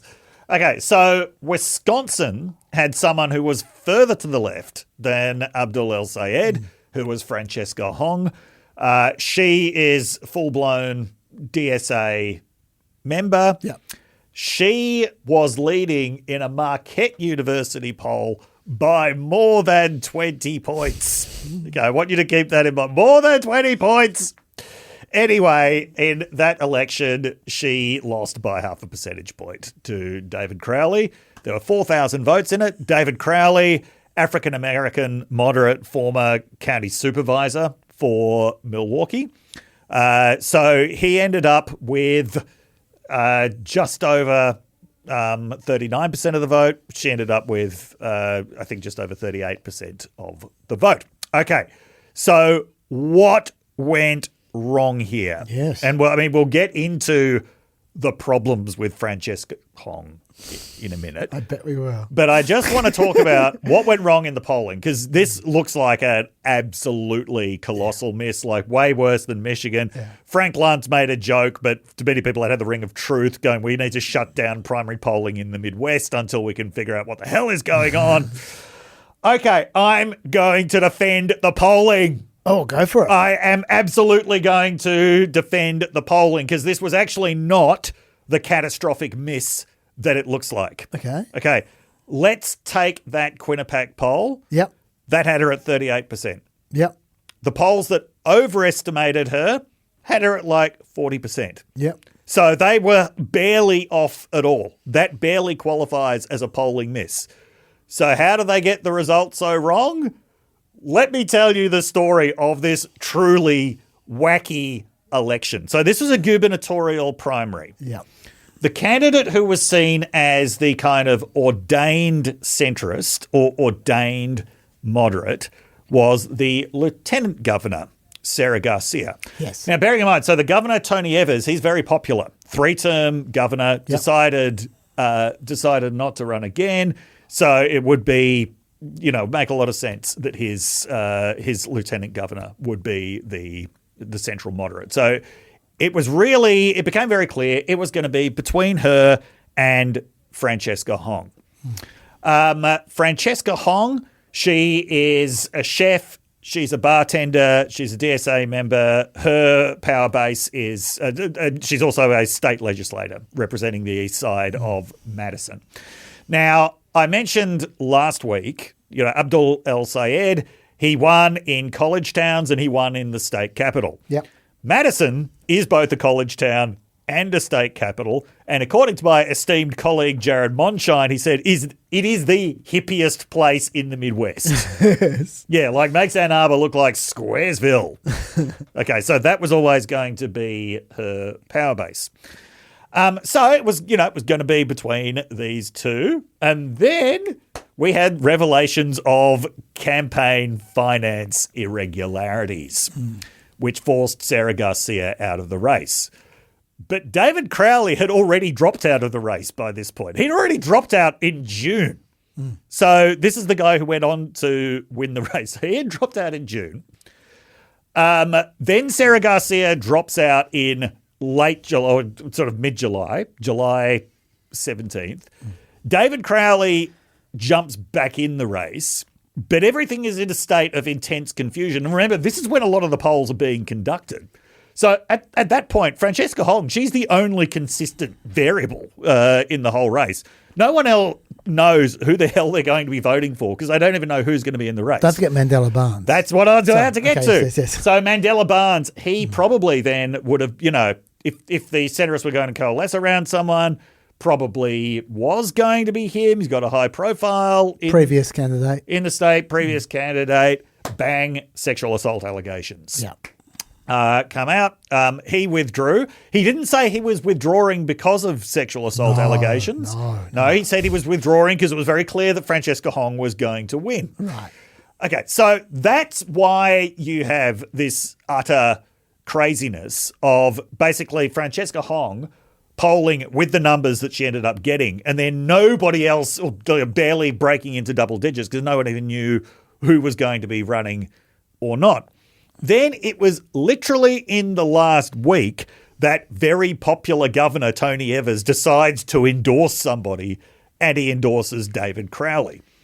According to that Marquette Law poll, so Charles Franklin, who's the pollster there, he said that 36% of people who voted for David Crowley because of Tony Evers' endorsement. That's the second highest effect of an endorsement I have ever seen in a primary election. So the biggest one that I've ever seen was James Clyburn back in 2020 when 49% of people in South Carolina said that they'd voted for Joe Biden because of James Clyburn. 36% is very, very high, and it gives you an idea of the pull that Tony Evers has. But remember, this is in the last week of the campaign. So, look, this is what I think it's entirely excusable that the polls were so far off because, first of all, it wasn't like in Michigan where they actually did significantly overestimate the left candidate. They were not overestimating Francesca Hong. They were getting her just about right. What they couldn't get was which centrist candidate people were going to coalesce around, because nobody could have known that until a few days before the election. But I also throw in all those polls, there weren't many polls to begin with. No, there weren't a huge number. So that's another thing. Yes, okay? yeah. But to the extent that there were polls, they had a high undecided. Yeah, they did, yes. And eventually the undecideds have to decide. That's right. They had a vast undecided. Yeah, and so that's not the polls being wrong. No. That's just people deciding. That's right. I should say, yes. I just looked it up. You would have seen me typing before. The reason why is I thought, maybe it's a maiden name thing, but just for the pedants out there, when you kept on saying Sarah Garcia, it's Sarah Rodriguez. Sorry. I thought to myself, is it Rodriguez Garcia? Is that what's going on here? But no, it's just Sarah Rodriguez. Sorry, I don't know who I was thinking of. There is a Garcia somewhere in the mix. Yes. Looking through my notes. I've forgotten who it is, but yeah, that's okay. Okay, sorry about that. But that's all right. Sarah Rodriguez. The other thing about polling with Wisconsin, and I don't think you even need this. Yeah. Because I think you've mounted a very fair defense. Yes. And what I just added in as well, I think helps as well. Yep. But polling is always harder in Wisconsin because they don't have party registrations. That's true. It's the only state where they don't have party registrations. Yep. At least in other states, you know who's a Democrat and who's a Republican. Yes. In Wisconsin, you got no idea. Yes. Because they just register to vote as an individual, not as a party member. Yes. And so it just adds another dimension of uncertainty to polling. Yep. Which is why state polling in Wisconsin in elections tends to suck, generally speaking. It certainly does. But yeah, I think your points are excellent. And look, in terms of how this election went, there were some patterns that resembled the Michigan pattern in terms of David Crowley did way better with African American voters, especially in Milwaukee, which is his base. But Francesca Hong really significantly underperformed even in the areas where she was, she underperformed Abdul El Sayed in college towns. So she got 44% of Dane County, whereas Abdul El Sayed was getting like 2/3 of the college counties in Michigan. It's important to note Yes. that she wasn't winning votes because of her. Yeah. She was the only, like you said, for a while there, she was the only person who was seriously running. Yes, yeah. There was another factor, which was another progressive, but not far left. It was Kendra Joy's. Have I gotten that name right? Anything about anyway, yeah. So her base is also in Madison. She certainly got enough votes to have made the difference in the campaign. There was also lots of, I'm sure we're about to get to it. Yeah. There were a lot of issues with Francesca Hong. There were. That became very apparent in the last week because the Democrats wanted them to become apparent. Yes. Like the establishment were fighting back in a way, at least effectively, in a way they couldn't effectively fight back against El Sayed. Well, let's not even look at the establishment. In fact, the left were as well. Let's look at the national left. Yeah, I was going to say, yeah. Yes. Okay, Bernie Sanders Yep. did not endorse Francesca Hong. Do we want to see what Bernie Sanders had to say when he was asked? Yep. We've got it right here. I noticed you haven't yet endorsed in the Wisconsin governor's race. What's your thinking there, and might you endorse? Or I don't think so. I met Francesca a couple of years ago. I was in Wisconsin, and she seems very, very nice. But again, this is a race I just am not that familiar with. We have not gotten involved in many governor's races. I think we did one in Maine with Troy Jackson. Yeah, she's nice. Yeah, I just don't know anything about that race. Alexandra Ocasio-Cortez? I haven't endorsed in that race. My focus has been in winning back the Congress, winning back the House, and positioning ourselves to have the best chance possible to win the Senate. Yes. They wanted nothing to do with her. I mean, this is the same week where Ocasio-Cortez said woke 1.0 was crazy. Yeah. And do you know who she said that in response to? She said it in response to a question about Francesca Hong. Yes. Yes. So she actually used Francesca Hong as an opportunity to wipe her hands of the whole concept of wokeness. Yes. Yeah, that indicates to me it's not that, we just didn't know that much about her. It's that they did not want anything to do with her. Okay. So what were the issues with Francesca Hong? Well, the ones that at least kept coming up publicly. I suspect there could be other issues that trickle out, but the ones that kept coming up publicly were tweets from 2020. Yes. So, I mean, there was the defund the police stuff, the abolish the police stuff. Which she still doesn't renounce. Yeah. And that's look, the thing. She was given plenty of opportunities to. I think we did a PEP in 2020 where I actually went through what police abolitionists are actually arguing for. And I was tearing my hair out. And and why they think it would work. I mean, so if you want to go back to that, I can't remember what PEP it was. No, but the big one was the Thanksgiving tweet. Cancel Thanksgiving. Should have done this in 1621. If it takes a worldwide pandemic for us to realize we should stop celebrating colonialism and the original super spreader event that killed Indigenous folks and women, so be it. I just want to point out, so that is clearly political absolute poison. It's also clearly kind of a jokey thing to say in the middle of COVID. I know. I was going to say that's political poison. Yeah. But that in 2020, that you did not have to look very far to see quotes like that. Yeah. Okay. And the other thing is, right now, look, I say this as somebody who at the age of 7 boycotted my own primary school's bicentennial celebrations. Why? Because in 1988, we were given a ridiculously sanitized view of what the settlement of Australia was about. So I'm actually sympathetic to arguments about we should not be trying to remove violence and theft from history in the way that we tend to do. And I also want to say the age that Francesca Hong is, she probably would have been very familiar with this scene from the movie Addams Family Values when Wednesday Addams is forced to participate in a Thanksgiving play. You have taken the land which is rightfully ours. Years from now, my people will be forced to live in mobile homes, on reservations. Your people will wear cardigans and drink highballs. We will sell our bracelets by the roadsides. You will play golf and enjoy hot hors d'oeuvres. My people will have pain and degradation. Your people will have stick shifts.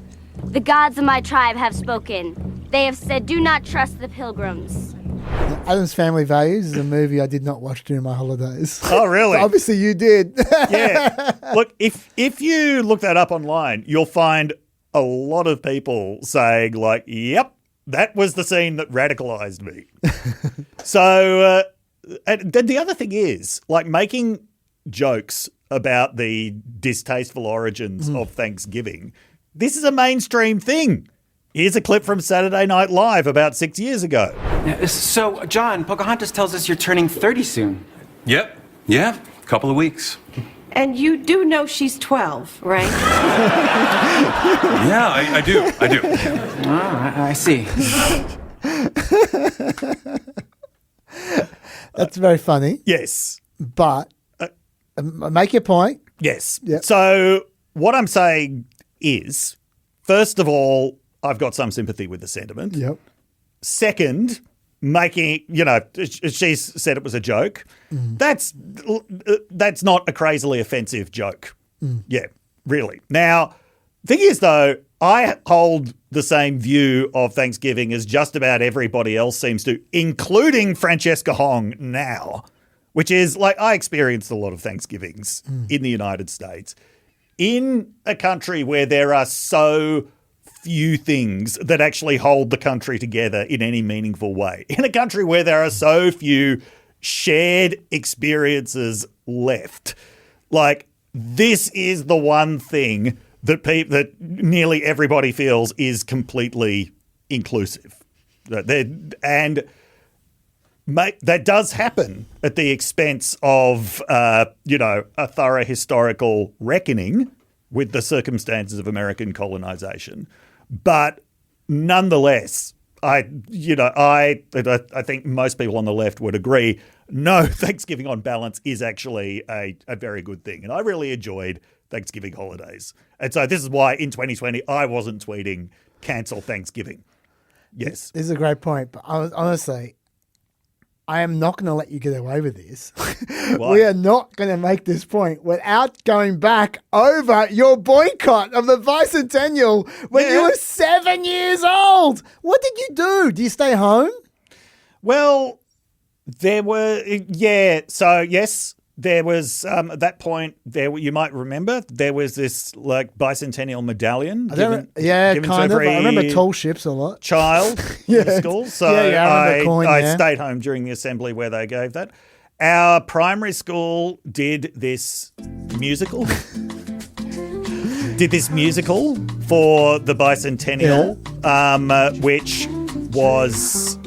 I don't know if it was just my primary school that did it or if it was a statewide thing in South Australia, but it was called coriander, which was a word in a South Australian Aboriginal dialect meaning land of welcome. Okay. And, I mean, this musical, once again, gave a very sanitized view of what had actually happened. There were, I think, I'm remembering back nearly 40 years now. There were 3 Aboriginal children at my school. They were also involved in the boycott. Okay, so that's my next question. Did anyone else boycott? Yes. Okay, so there are others. Yes, yeah. And so there were no Aboriginal students in this musical, but there were Aboriginal characters in this musical. Right. You can guess what that led to. Yeah. Yeah, I didn't want any part of that. And did anything happen to you? No. The teachers? No. It was an excellent primary school where that position was respected. And did people? I just hung out in the library. Did the other kids see you as cool or annoying or nothing? Nothing. Just complete. No one cared. It was total indifference. And were there any other white kids who boycotted? Was it just my younger brother did. Okay. Yes. Oh, well, that doesn't count. It's a younger brother. That's the Smith family, those Smith kids. Yeah. Oh, wow. That's amazing. Yeah. 7. So, but your younger brother was what? 5? Jesus. I mean, in my family, we were very steeped in this stuff. Oh, when I was 7, I was just listening to Madonna. You would have boycotted it because there was no Madonna in it. Yes. Anyway, back to Francesca Hogg. But let me actually say my thoughts about the Thanksgiving. Okay, thing, yes. Because okay, look, that's fine. Yeah. Your defense of the Thanksgiving thing, I kind of agree with. I think her problem was just political malpractice. Yeah. Like, if she'd done the AOC thing and just said, yeah, things were crazy back then. Yes. Like, whatever, you know. Yeah. Or just said straight out, look, as a joke, get over it. That ain't fine. She did try that line later on. Yes. Later on. The first thing she did was this. Do you still believe that Thanksgiving should be canceled? I'm a chef, and one of the first meals that I made that was for the community when I was 16 was a Thanksgiving meal. You know, I always think my hospitality background in owning a restaurant for 7-8 years, that bringing folks around the table to share conversation and build community is always a good thing. But Thanksgiving is also a time that's incredibly painful for many people in our communities. And so I think I wanted to make sure that people understood that there are multiple views, but views can evolve. And the position that I'm running for right now, and I think my background as a chef, will actually help me become a better governor that's able to bring more people to the table. That's not a great response, though. It's not. And the problem was that it actually confirmed what had happened several times already. It's the same as, I'm not going to bore you guys with 1,000 clips, but when people asked her, sorry, do you still want to get rid of prisons or not? Like, do you still want to just get rid of all the police? Yep. She'd give that kind of answer. This kind of mealy mouth going on forever, not answering the question. Yep. Like, and it just wasn't effective. Hassan Piker, of all people, tweeted in response to that clip. Love Fran, LaFran, this was an opportunity to turn this back on how Thanksgiving is about to be unaffordable due to Trump's wars. Nathan Robinson, the guy who thinks El Sayed is going to be the next president. Yes. The socialist fanboy. Yeah. He responded to that clip Yes. with, socialists must practice effective communication. Reply to a Thanksgiving question. The only thing threatening to cancel Thanksgiving is the rising cost of groceries. If you want a second pie on the table rather than having that money spent killing Iranians, vote socialist. So even like the left of the left were going, what kind of answer is that? Yeah. And then a couple of days later, she comes out with this one. My favorite holiday is Thanksgiving. Because I There love you have it. Thanksgiving. Yep. I don't want to cancel it. I actually love it. We bring, actually, it's kind of in-laws and family members and their in-laws, and it's a big event. See, that just comes off like damage control. It does. She's just not good. She's just not. I can contrast her with El Sayed, who is maybe a fraction to her right, but not much. Who's pretty left, but he knows how to do it in a slick He way. absolutely does. And she does not. Yes. It's she's just not a good communicator. Yeah. I've just been having some very happy memories of the Thanksgiving dinners I experienced. Yeah. That was as I learned to make cranberry margaritas. That was usually my contribution to the meal. And there was a family that I had a few Thanksgivings with, and it would begin with the grandmother saying, "Thank you for all your blessings, Lord. We don't deserve it, Lord. We deserve to go to hell." That was how every meal opened. And by like the third time I experienced this, I noticed that everyone in the family, because you're supposed to close your eyes solemnly during prayer, but everyone would have their eyes just slightly open, looking at each other, waiting for their. And one year she almost didn't say it. Yeah. And we're kind of waiting for it. And then, she said it. It was beautiful. It was beautiful. But the Thanksgiving thing wasn't even her biggest problem.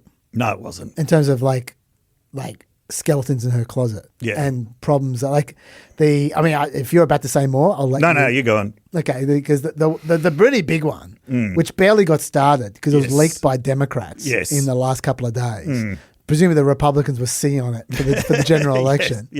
Was that 7 months ago? I mean, this is bad. 7 months ago in Wisconsin, there was a huge controversy where a 30-year-old teacher messaged a 13-year-old student of his every day for 6 months. Yes. And talked about how he wanted them to be together, how she had a nice body, and how he was jealous when she talked to other boys. He also sent pictures of himself lying shirtless in bed to her. They never made sexual contact, though, and she never sent him any explicit pictures. So it turned out that what they did wasn't really illegal under Wisconsin law. Right. When he got caught, they could only charge him under Wisconsin law with 15 disorderly conduct charges. Right. And that dude spent 6 months in prison. No felony. Yep. No sex offender registry for trying to groom a 13-year-old girl as a teacher. Yeah. So they tried to change the law to outlaw, quote, engaging in a course of conduct, pattern of behavior or series of acts with the intention to condition, seduce, solicit, lure, or entice a child to participate in sexual activity or pornography. It passed the Wisconsin State Assembly 93-6. Guess who was in the 6? Francesca Hong. The first person to be charged under the new law was a 36-year-old guy who tried to groom an underage girl with Down syndrome so he could make her his sex slave. We were about to hear about that bill and that guy every day for the next 3 months. Yep. Because she wasn't 20, she wasn't 21, she was 37. That was this year. Yes. Yeah. So that was going to be hard to defend. Yeah. So the Democrats presumably leaked that 2 days before the primary because they were like, we really, really, really can't elect her. She's got a problem. And yes. So she had some problems. She did. Yeah. Go on. The Well, I'm finished with Wisconsin. Do you want to say anything more? I was saying some evidence. Yes. Some more evidence if you need more evidence. Yes. That she had a problem. Yep. She didn't spend a cent on TV ads. That's right, yes. David Crowley spent $400,000 on TV ads, which isn't much. No. But he was way outspent with her on TV because the Republicans spent $3.6 million on ads supporting her. So that's supposedly the classic anti-ads. Yes, I got one of them here. We are the campaign that will actually go back to our progressive roots. That's liberal Francesca Hong. Her agenda? Hong opposes President Trump's deportation policies, and she wants to abolish ICE. Abolishing ICE? Yes. Hong even supports banning Wisconsin law enforcement from cooperating with ICE. That will weaken public safety and make us less safe. Back to our progressive roots. That's Francesca Hong. Too liberal for Wisconsin. I love these ads where they go quotes from someone saying, I'm just too progressive. So transparent. But anyway, I mean, the fact that, the Republicans were spending all that money on those ads to promote her tells you all you need to know about her electability. The one thing I wouldn't say as positive about her before we move on. Yep. She did hit upon one, and this is the positive side of her. Yep. She did hit upon one killer issue, which, if the polling is anything to go by, everyone should be hitting on. And that's, she made the center of her campaign data centers and banning data centers. Yeah. And the polling is very, very clear on that one. In July 2026, 21% of Americans said they'd support the construction of a data center near them. 71% opposed. The Gallup had 71% opposed the construction of data centers. Compare that to nuclear power plants. In 2001, when they were at their peak negativity, it was 63%. Wow. So data centers are that unpopular right now. Yes, yeah. And 71%, according to Market, of voters nationwide said the cost of data centers outweigh the benefits, 29%, so the reverse. So she had something, so she probably won some votes from that policy alone. Yep. And we might be hearing more about that over the next few months, I suspect. Yes. All right. Anything else you want to say about anything else? Minnesota was go for the other election that took place. I don't have much to say other than that a progressive candidate that Sanders actually endorsed won that primary by 20 points on the Democratic side, the gubernatorial primary. I'm really going to disappoint a lot of people and make a lot of people very sad with what I'm about to tell you next, though. What's that? On the Republican primary, Mike Lindell lost. My Pillow man lost. He was only able to get 36% of the vote, which is not nothing, but he lost. We don't get Martin. We don't get Lindell. We don't get Lindell. That's very sad. Yes. I think there is a Republican would have had very little chance of winning the governor's race in Minnesota this year. Probably the most high-profile Republican victory, although I think also doesn't have much of a chance, is Michelle Tafoya won the Senate nomination. She is a former ESPN sideline commentator, so very high-profile, but Minnesota at the moment, I don't think this is a Republican year. Do you have anything to say about Minnesota? No. Okay. So then, if we look at that, if we look at the Michigan and Minnesota and Wisconsin now, we've got three varieties of quite progressive. Yes. With three very different results. Yes. We've got smashing. Yeah. We've got a narrow win. Yeah. And we've got a narrow loss. Yes, yeah. Are we drawing any conclusions? Well, okay, so... Just each state's different. Yes. An important factor does seem to be National Democrats getting involved and the National Left getting involved. Yep. So those Sanders endorsements, they make a difference. But remember, they're a scarce resource. Yeah. The man only has so much saliva to go around at this stage of his life. So, sometimes he just doesn't know your race. That's right. Sometimes he's just focusing on Congress and the Senate. That's right. Yeah. Yes. So but I think it does show, all politics is local. to some extent. There were very local factors involved in all of these races. And, I mean, it was like when we were looking at results from last year where, like, yeah, Zoran Mamdani won, but so did Abigail Spanberger. Yeah. Yeah, I don't think that you can really say the whole party is clearly going in one direction at the moment. That is just my observation from everything that's going on. That would be interesting, though, if One Direction ran. I'd like to see those results. But it's a sign of a healthy party that when that there are different factions succeeding in different places. And there were people who actually made the point in Wisconsin that, well, if socialists are going to win, if the left is going to win, they have to be able to do it without a Bernie Sanders endorsement, because not to stress this biological reality too much. Bernie Sanders endorsements aren't going to be around forever. That's true. In fact, in actuarial terms, you wouldn't be relying on them, that very far into the next decade. So, yeah, you do have to learn to win without that. Well, AOC went with Bernie Sanders, so there might be AOC endorsements. There might be, yes. Certainly in the future. By the way, I think she's definitely getting ready for a presidential run. Yeah, there were a few moments this week which did have that vibe. Yes. In fact, we already mentioned the woke thing. I actually want to get into that now, actually. Yes, yeah. Because I think I want to just talk about week one of Michigan. Yes. Because we're seeing this start to play out now, like the post-primary situation. Yeah. Like there were a couple of things that were always going to happen in Michigan. There was going to be some focus on the fact that he's Muslim and that he knows preachers. Yes. And like the way it started off this week, there was a bit of talk about, in inverted commas, radical preacher. There's always a radical preacher. Yes, yeah. And in this case, there was the radical preacher that not just endorsed El Sayed, but El Sayed himself said positive things about a couple of months back. Yes. I won't go into details. You've heard it 1,000 times before. There's nothing new about this. Yes. What I found interesting was that he clearly had a pre-prepared line. As soon as that story broke, he was just waiting for anything Islamic to be an issue. Yeah. Because he had a pre-prepared, all-encompassing Islamic response. They're going to point at me, they're going to point at my name. It's like, well, he's different. That's the best you got?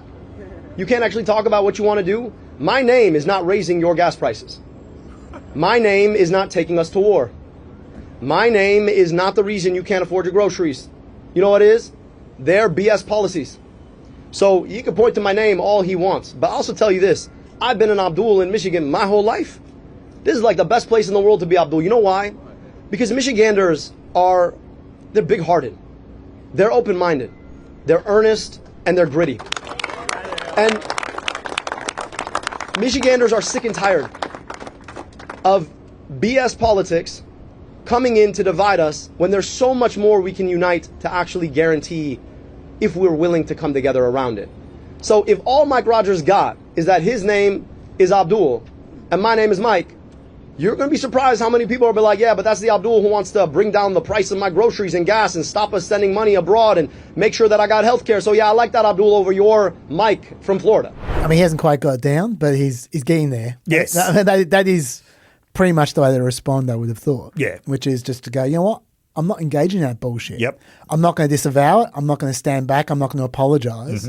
I am what I am. Yep. And here's what I care about. And if you like what I care about, then vote for me. Yes. And if you don't like what I care about, then don't. But most people like what I care about. And I think that's the way to deal with it. Yes. And it was interesting the way he was responding to the classic Hassan Piker comparison. Okay, you're Hassan Piker's man. Hassan Piker said this.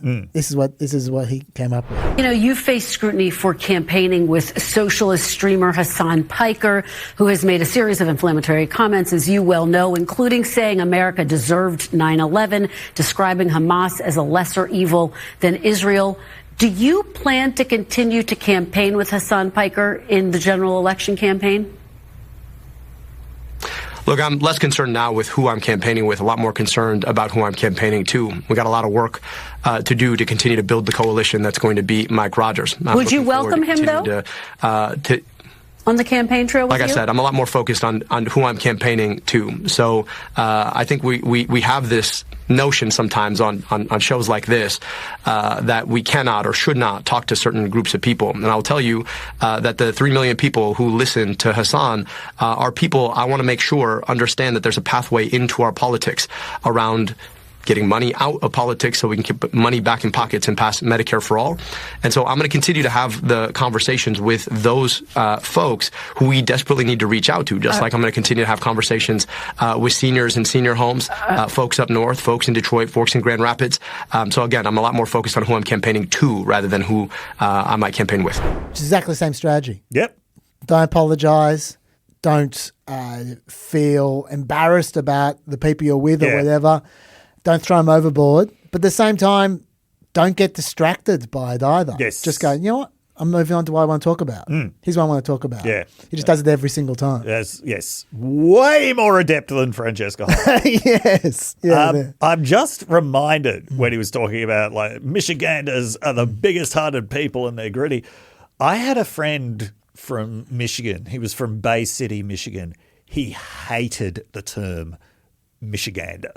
Yes. He always insisted, no, the correct term is Michiganian. Michigander was actually a slur that was invented by someone from another state, probably Ohio. And he was just on a lonely crusade to stop people from using the word Michigander. But no, it's a pretty popular term there. Sad. The other thing that's been happening is been finding lots of old YouTube videos of Elsides where he's saying things like he doesn't like fireworks, he doesn't like football, he doesn't like Mackinac. I know nothing about Mackinac. Well, they were saying Mackin. Oh, I see. It's written Okay. Yeah. So I don't know about Mackinac. Mackinac's a holiday resort town. Sure. Well, is that bad news that he doesn't like Mackinac? Well, it's not something someone from Michigan would typically say. Does it matter? I don't think it matters. But, I wasn't taking family vacations to Mackinac as a child. Yeah. They were looking. There was one where he said, "What if we tweaked the Constitution, amended the amendment, and instead of the right to bear arms, we change it to the right to have health care?" I just don't. I don't think this is the stuff of nightmares for him. That's not cancelled Thanksgiving. Anyway, Trump tweeted out this photo the other day of himself and Melania, and then Abdul El Sayed and his wife, and he called it two different Americas with an apostrophe because he can't speak English, ironically, and and this was El Sayed's response to that. The caption was two very different Americas. What was your response when you saw that? Yeah, he's right. One in which your overlords are two people who don't like each other but joint in the interest of making billions of dollars off of you, or two people who genuinely love each other, enjoyed some pancakes together, want to come together to build the kind of America where they can raise a family and know that family is going to have the good things. So yes, you got two different visions of America. Donald Trump's vision is the one you're living in right now. Can you afford your gas? Can you afford your groceries? Do you believe when you look your kids in the eye that they're going to have a better future than you did? That was a good response. Pretty good. That was a good response. And structurally, it's the same thing every time. Yeah. Every time. It's like it's not taking the bait. It's answering the question. Yeah. And going, yeah, whatever. Answer the question in the slyest possible way before just moving on to the same things. Yep. Every single time. Reinforce what you want to talk about. Yes. Not in a way which avoids the question. Yes. Answer the question. Don't get flustered by it. Yep. And then just move on to what you want to talk about. Yes. and just say the same things over and over again until people are vomiting it. Yeah. I think it's a bit of a clinic, to be honest. And I didn't get a chance to watch him much during the holidays. I said last week I hadn't made my mind about him. Yep. I think he's a good politician. Yeah, I think he is. And as I said last week, he's not new to it, even though he's relatively young. But he has been around since 2018. He has been honing his game. Yeah. Yeah. Yeah. you mentioned AOC before and the woke thing. Yes. Because I see this as all playing, this is all part of the same thing. Like she's doing the same thing he's doing, which is to take, the first 4 years of her career. Yeah. And just go, whatever, we move on. Well, but the thing is, first of all, she's actually not completely disowning wokeness. She's saying there were some very important conversations that happened as a result of all of that. Let's have a look. Well, my understanding is that that Francesca Hong has made clear her present stances to her electorate. Yeah, she's moved away from a lot of that. Right, she's moved away from it. And I have a local city councilman that has this saying woke one was crazy. Woke one was crazy. Okay, that's interesting. And I think that what's important is that we have to assess what was it. I mean, did the movement go too far with some of those positions? I mean, you briefly supported the idea of defunding the police. Well, I think that during this time and especially during COVID, there was a huge opening of the Overton window. We were shut down. There was some of the highest unemployment rates that we have seen because of those shutdowns. Yeah. And I think that the doors were really open in trying to entertain any and every policy that was going to get us to a better place. And I actually think that the discussions that were had in that time were quite fruitful. I think that when we talk about crime today, it's fundamentally different than the way that we talked about crime in bringing crime down, right? And I think that we all share in the goals of having as low a crime rate as possible. I think that, during lockdown, of course, rhetoric in that time is not rhetoric that we would use today. And I'm grateful that these candidates have the opportunity to present who they are to their electorate and what they're campaigning on in this moment. It's not like she's completely disowning it. There is they're certainly backing away from abolishing the police and from defunding the police, but not backing away from everything that was discussed at that time. And as she said, it did change the discourse on crime. It's also important to remember in 2020 that wokeness was not politically alienating for Democrats.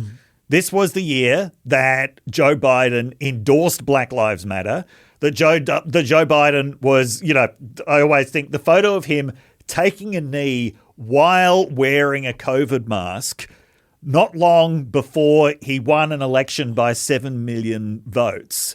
So wokeness didn't hurt Democrats that year. Congress, the Democrats won, even though they had that embarrassing moment where they all kneeled with Kentai scarves. Yes, that's right. I mean, the Black Lives Matter protests were they were the biggest protests since the Civil Rights Movement. And I completely acknowledge the hypocrisy about, yes, a lot of people who had been saying nobody should be out on the streets. Then, as soon as Black Lives Matter happened, that went out. Don't even get me started. That went out the window. That drove me crazy. Yeah. But the thing is, when wokeness really became a liability, that it wasn't in 2020, right? It wasn't like the immediate public reaction to all of this stuff was just allergic repulsion. Yeah. That's what had happened in 2014, 2015. It's not what happened in 2020. The backlash started to build in 2021. Now, one of the reasons for that is Democrats are actually in power then. And so there was, and I mean, I think even by 2021, Democrats were backing away from defund the police. I think they'd become fairly aware even by then that was politically toxic. But the complete sort of everyone just getting sick of it and rejecting it, that actually came later than 2020. Absolutely. Yeah. I got to say, I actually think that this is, I mean, you said that you think she's getting ready to run for president. I do as well. Yeah. We're not going to go into it, but for those who were on Mars this week, she at one point in time injected herself in order to harvest eggs. Yes. She explicitly said, I am storing eggs to get pregnant later on. Yes. I mean, that's relatable to a whole bunch of people, but not just that. Yeah. I think that was going to be an issue for her. Yes. I mean, it shouldn't be. Yeah. But I think it was going to be. Yeah, it was. People going, do you want to have kids or not? Yeah, yeah. You're going to be president for between the ages of 38 and 46. How does that work if you're going to have kids? Yeah. You can have kids in office. You shouldn't be asking a woman that. You wouldn't be asking a man that. No. But they would. Yes. And if they didn't ask her, they'd be thinking it. And with that one moment with the injection, that's her saying, hey guys, off the table. Yes. You know the answer. The answer is I plan to get pregnant after I've finished my career. Yes. At least after I've finished the presidency. Yeah. So so I think that's clever. Like it means she doesn't even need to have that. She doesn't need to entertain that thought. But also the woke thing, as I said, deals with a whole bunch of questions that would come her way. Yes. And I mean, I think the other thing is there really was a sense that progressives were just focused. They had just become too focused on the wrong issues. Yeah.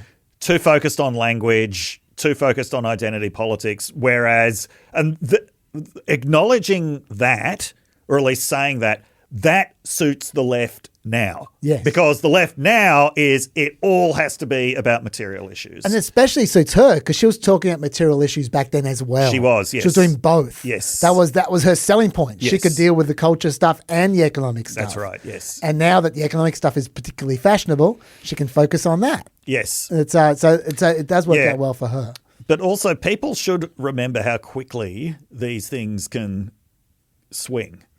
Who would have predicted at the start of 2025 that by February 2026 you would have so many people saying abolish ICE again, and you would have so many Americans expressing disgust with in opinion polls. I'm pretty sure I did predict that, but other than me. I'm pretty sure I did on this podcast. Well, of course, yes. But you might remember abolish ICE in 2018, a Democratic strategist called Sean McElwee basically made that a litmus test for Democrats. For Democrats who didn't even want to talk about it. Yeah. He was basically forcing people to say abolish ICE. In 2018, that was seen as a winner. He then became the leader of the popularist faction. Yes. People like him and David Shaw saying, after the as the backlash to wokeness really took hold, it was like, oh no, we should only be talking about the things that are about issues that are actually popular for Democrats. Yeah. Well, now abolish ICE is a thing again. Yeah, I mean, they swing. Yeah, these things do swing. Sometimes swing faster than you think. That's also why I think it's important to be able to refresh your movement. Yes. Constantly. Yeah. To update, and that's one. And again, a good thing about this strategy. I've read a lot of people saying that this isn't going to work, and it may not work. But I think it's at least a good effort to try and update for the times. You're certainly not going to see any MAGAs in 2028 going, oh man, wasn't all that election stuff crazy back in 2020? Yeah. You're not going to see that. No. And it makes them seem old. Yeah. It makes them seem like they're obsessed with old shit. Yes, yeah. Like they're talking about Fauci still. Yeah. They're talking about COVID still. No one in the Democrats is talking about what happened in 2020 except to diss it. Yeah. They've moved on. And I think that is essential in the political movement. So I think this is a good strategy, I've got to say. Yes. And I also think that the number of times people say things like El Said said before about I'm not into cancel culture. When you say, oh, how about that person? How about that person? Yes, yeah. And they go, oh, yeah, that's not really my way.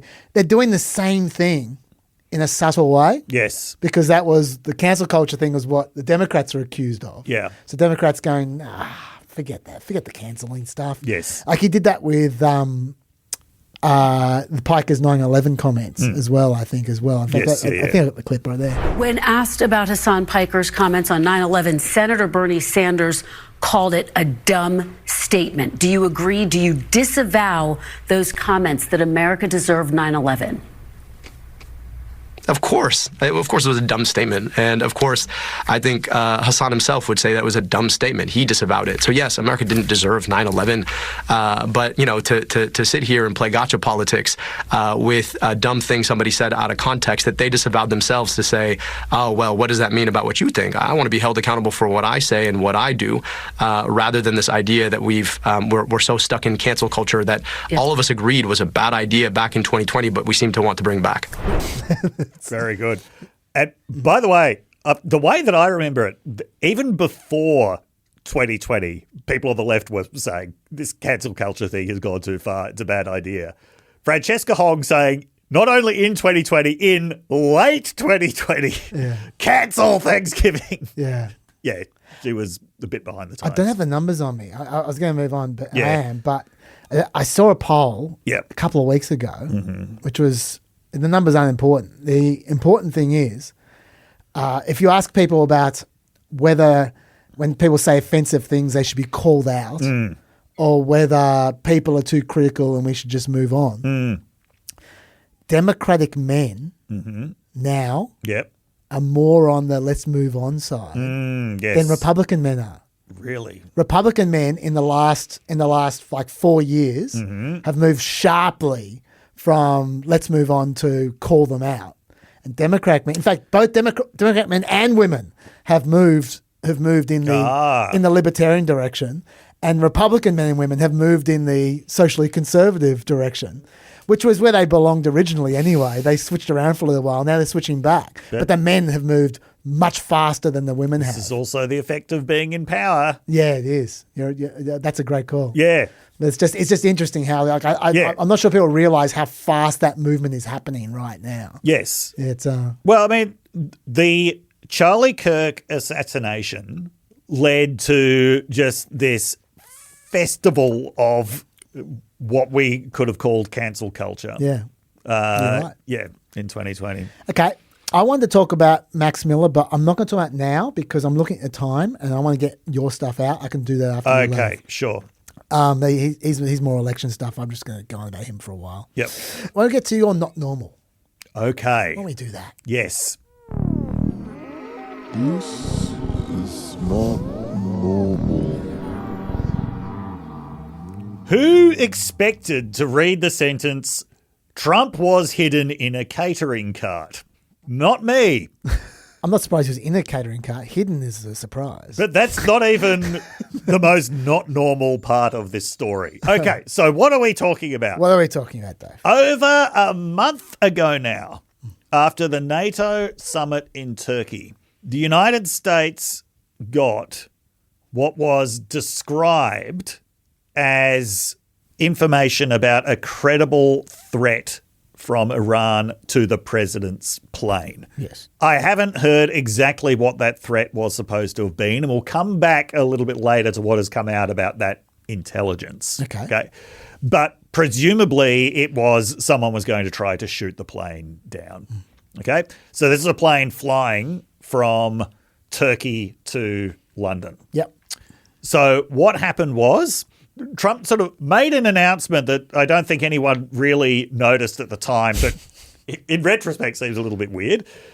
He said that in order to fly from Turkey to the UK, he's going to use the old Air Force One, the one that he hates. Yes. For old time's sake. It's been like a week. Yes. Yes, because they only just like a week ago debuted the new one. Yes. Yeah. So so he had to fly in that, but he was very careful to say publicly, I am going to fly in this plane. Yes. For old time's sake. Yes. He got onto the plane. Also on that plane were Marco Rubio, Scott Bessent, and Stephen Miller, and a lot of journalists, the whole White House press corps. Now, the next bit of subterfuge, it's still not clear how many people knew about it. Like, it's not clear whether Miller, Bessent, and Rubio actually knew about it, but the journalists certainly didn't know about it. So what happened then is he was snuck out of the plane in a catering cart with some of his closest staff. So Walt Nauta, Natalie Harp, one other person who I'm forgetting. They're all in the catering cart. These were the people who this is his Mar-a-Lago crew. Have you seen a catering cart? They were all in that Actually, catering I'm not sure cart. if they were in the catering cart, but they got on the Decoy. Yeah. They got on the other plane. I know that Hegseth got on the plane, but he got there with his legs. Yes, yeah. So, no, well, this is part of the subterfuge, right? Yeah. So there was this other plane, smaller, older plane on the runway. Hegseth very visibly gets onto the plane to give the impression he's the most senior official on the plane. And Hegseth definitely would have known what was going on because this was a defence issue. Lockie, while Dave's talking, can you show the vision of the actual cart on the plane and stuff so people can see just how small this cart is? Yeah, we go on, Dave. Yeah.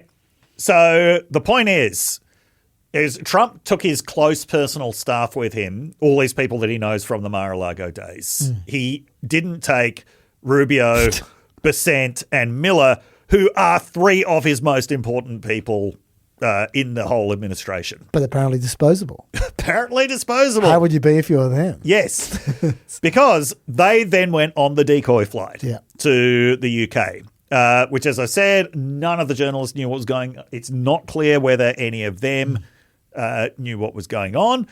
Then when he got to the UK, I can't remember exactly how the next phase of the subterfuge happened, but his exit from the small plane, that was also hidden from public view. And so it was made to appear like he had been on the big plane the whole time. Apparently, he was smuggled back on the plane. He smuggled back on. And then walked down the steps of the of the old Air Force One. Yeah. Now, okay, I just want to point out what actually is normal about this. Please. This is not the first time that presidents have had secret flights like this. Okay, so Clinton had one. 2000. At one point. Although not because of danger, it was just because they didn't want people to know where they were. Oh, okay. Yeah, that wasn't because of an assassination threat. That was, I don't think. I don't know. Because George W. Bush also had a secret flight to surprise the troops for Thanksgiving. Well, also with Clinton, they didn't bother with the subterfuge. There was no cart. He literally just walked off the other plane. Like there were two planes. There was the big plane, Air Force One, and then there was a little pissy plane behind it. Yeah. And he just walked off the pissy plane. Hey, guys. Surprise. Yes. Okay. And also, in historical terms, my US Studies Centre colleague, Rodney Tavera, told me about another famous decoy transport because of what was known or suspected to be an assassination plot. Oh, yeah? This involved a train. This involved a president putting his wife and children on the decoy train and then taking another train. You might have heard of him, Abraham Lincoln. What a mongrel. Yeah, there were actually there was a comedic song written about him sending his wife and children off on the decoy plane potentially to be bombed. That sounds to me like a Wesley Snipes movie. That's just amazing. The decoy train where your wife and family are there.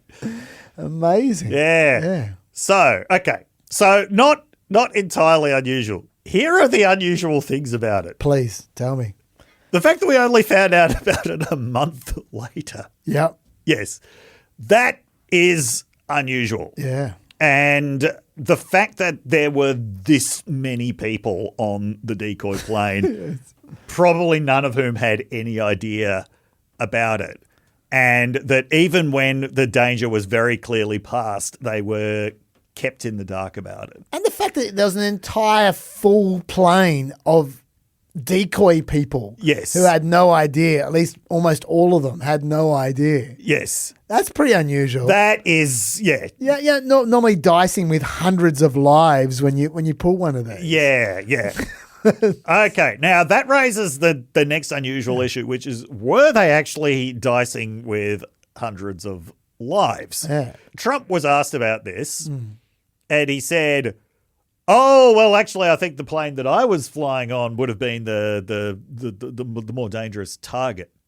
That actually makes no sense at all because why would he have gone on that? They've moved him to the more dangerous plane. Putting that aside, though, Yes. no, the interesting thing that came out is in the Washington Post today is that US intelligence had very low confidence in this claim that that there was a credible Iranian threat to shoot down the aircraft. Now, this was something that I had been wondering about ever since I first heard this story. Like, we have seen what Iran's capabilities are during this war. Basically, they lob a lot of stuff. Most of it gets shot down, but enough of it lands in various locations to cause havoc. I don't see any evidence that they've got the ability to shoot down Air Force One over Europe. Yeah. That's fair. Yeah.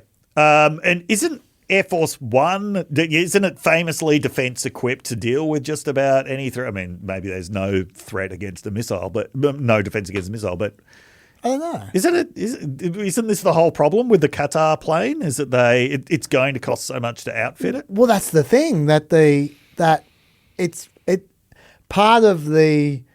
This was even a better deception than they thought. Yeah, yeah. Because for the first few weeks after this happened, there was the New York Times story saying that the reason he switched planes to the old plane, not knowing that he'd gone into the decoy plane, he'd gone to the other plane, was because of the security shortcomings of the Qatar plane. Yeah.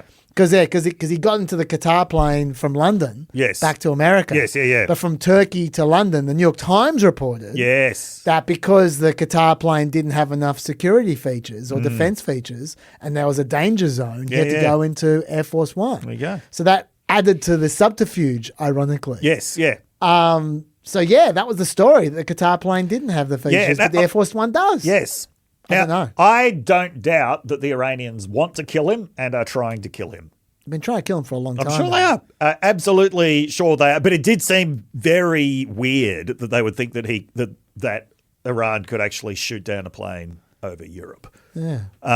So that seemed strange. And so I can understand why US intelligence had very low confidence in that Israeli intelligence, but nonetheless, apparently enough to engage in this subterfuge. The thing which annoys me about this, yes, I don't care about any of this stuff. Like even decoying hundreds of people potentially. You go, oh, well, that's a bit strange, but whatever. What I don't like is the way whenever any of these stories come out, Trump flips out and wants to jail the leakers. Yes, the original New York Times story, they went crazy about. They went crazy about this one as well. Yeah. It's just, it gets me down the incredible secrecy in this. Yeah. Attempted secrecy. Yeah. Not much stays to stay secret. But but I think part of the reason everything gets leaked is because they're trying so hard to stop them from leaking. Yes. But anyway. Not normal. Not normal. And I do wonder how Marco Rubio, Scott Bassett, and Stephen Miller are feeling about knowing that Trump decided that Walt Nauta was worth more to him. I've got a not normal myself, actually. Yeah. Very quick one. Mm-hmm. It's not normal, Dave. Yeah. For presidents to post touched up photos of themselves like they're a Kardashian. That's not normal.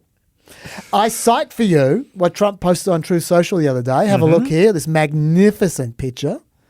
This is him with Gary Player. Oh, beautiful, beautiful picture of. See how Trump's holding out his hand, like to say, please, no applause, or hi fans, here I am golfing with Gary Player, wonderful. Why don't we look at the real picture for a second? I think that we should play, that kids' game, Spot the Difference, where there's like 7 differences. In this case, it's probably 700 differences. But, okay, his back has definitely been straightened out. Yep. Yep. His mouth has been closed. Well, I was going to say he's thinner as well. Yep. And he's bronzer. if that's possible. But yeah, but don't at the mouth. What the whole face? Yeah. He looks like he's literally in the middle of a heart attack in the real photo. Like it looks like his hand is not saying, please stop applauding or hi. It looks like his hand is saying, help me, I'm dying. That's what it looks like. He's really not looking good. But they touched it up for True Social. Posting pictures of yourself as Elvis, I would say. That's also not normal. Also not normal. Yeah. But I don't think Biden would do that. No. No, I don't think anyone else would do that. I think it's just him, which means not normal. Not normal. Lucky, while you're hearing the stings, why don't you hear the stats nugget for us, mate? Thank you. This isn't a fun one, I'm afraid, but I feel like this is just a bit of content I should mention because it's kind of important. Mm-hmm. Ebola. Yeah. The Ebola outbreak, remember I mentioned it a couple of times before our break? Yep. It's now up to 2,000 people dead and 4,381 confirmed cases. It's now the second largest Ebola outbreak on record, and it's still growing, not just a little bit, but rapidly. It's still out of control. In fact, it may be a lot worse than we think. Yep. It may be a lot worse than 2,000 people dead. The proportion of confirmed Ebola patients dying has risen from 31% at the start of the outbreak to more than 45%. And that is a function of a number of things. And one of them is people aren't getting treated early enough. One of the biggest problems is testing because you can't treat people until you know they've got it. Remember, this is not the normal Ebola strand. This is the rare Bundibugyo strand of Ebola. Most of the testing facilities in Congo are for the normal strand, not this one. Yeah. Even now, like 3 months after this outbreak was known, there's still only 19 labs in the entire country of DRC with like 120 million people that can run PCR tests for this strain of Ebola. And that means 1 in 8 Ebola tests still take more than 72 hours to return a result. Now, if you have to wait 72 hours to return a result, you're not staying isolated for that period. No. You're going to infect people. Right? And also, if they're going to keep you in a room for 72 hours after your test, guess what? You're not going to get tested. Yeah. Like it means there's less testing. It discourages people. Even now, 3 months into the outbreak, the proportion of tests that come back positive hasn't changed since the beginning. It's about 45%. That's a terrible sign. Yeah. When no matter how much you increase the amount of testing, it's still the same proportion of people testing positive. Yep. It means you haven't scratched the sides yet. You got to keep on increasing the testing. Even now, this is the worst stat of all.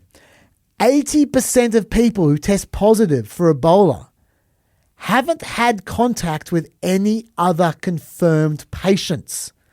It means every single one, or not every single one, but almost every one of those 4,381 confirmed cases I told you were part of a separate cluster affecting however many different groups of people in each of those groups. So that means it's spreading really, really fast right now. They now think it started 3 months before they even knew about it. Like they knew about it in May. They're thinking now February, maybe even January. That's the head start this outbreak got on the testing, and the testing still isn't caught up even now. The WHO estimates that 60 to 70% of deaths are occurring in communities far from care, which means we don't know who they are. So that 2,000 number, probably more like 5,000 and increasing all the time. This story is being seriously undercovered. It's barely been mentioned in the news. And I don't want to be a broken record about this, but I'm sorry, I'm not going to forget this. The cutting of Ebola prevention funding by Doge, it might have been a problem. I'm not saying it necessarily is I'm not saying it's the cause. Yeah. I'm not saying it necessarily made things worse. We don't know. We can't know. We'll never know. Yes. But it may have been the difference. Yep. And this is going to be bad. I mean, it's already bad. Yeah. But like this is going to be, there's going to be many, many more thousand dead before this is finished. This is barely begun. Yes. And it's been going for 3 months. Yeah. So yeah, that's my very sad negative stats nugget. Dave, would you like me to do unemployment numbers now or ballroom court? Unemployment, please. Okay. All right. This was an amazing clip that I would like to start this section with. Then they saw in the economy, Trump is at 42%. I shouldn't be at 40. We have the greatest economy maybe in the history of the world for any country. That was an amazing clip. Do you know why that was amazing? Because 42% is way exaggerating his actual economic Well, numbers. I was going to say 42% is at least within 20% of the actual numbers. That was amazing to me. He's never sounded more realistic in his polling. like I'm pretty sure that, actual economic approval, about 30%. Yes. Yeah, so within 12%.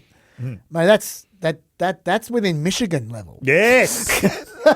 You're right. That's amazing. Yes. Yeah. Now, look, obviously part of the issue is affordability. Mm-hmm. That's a lot of the issue. Yep.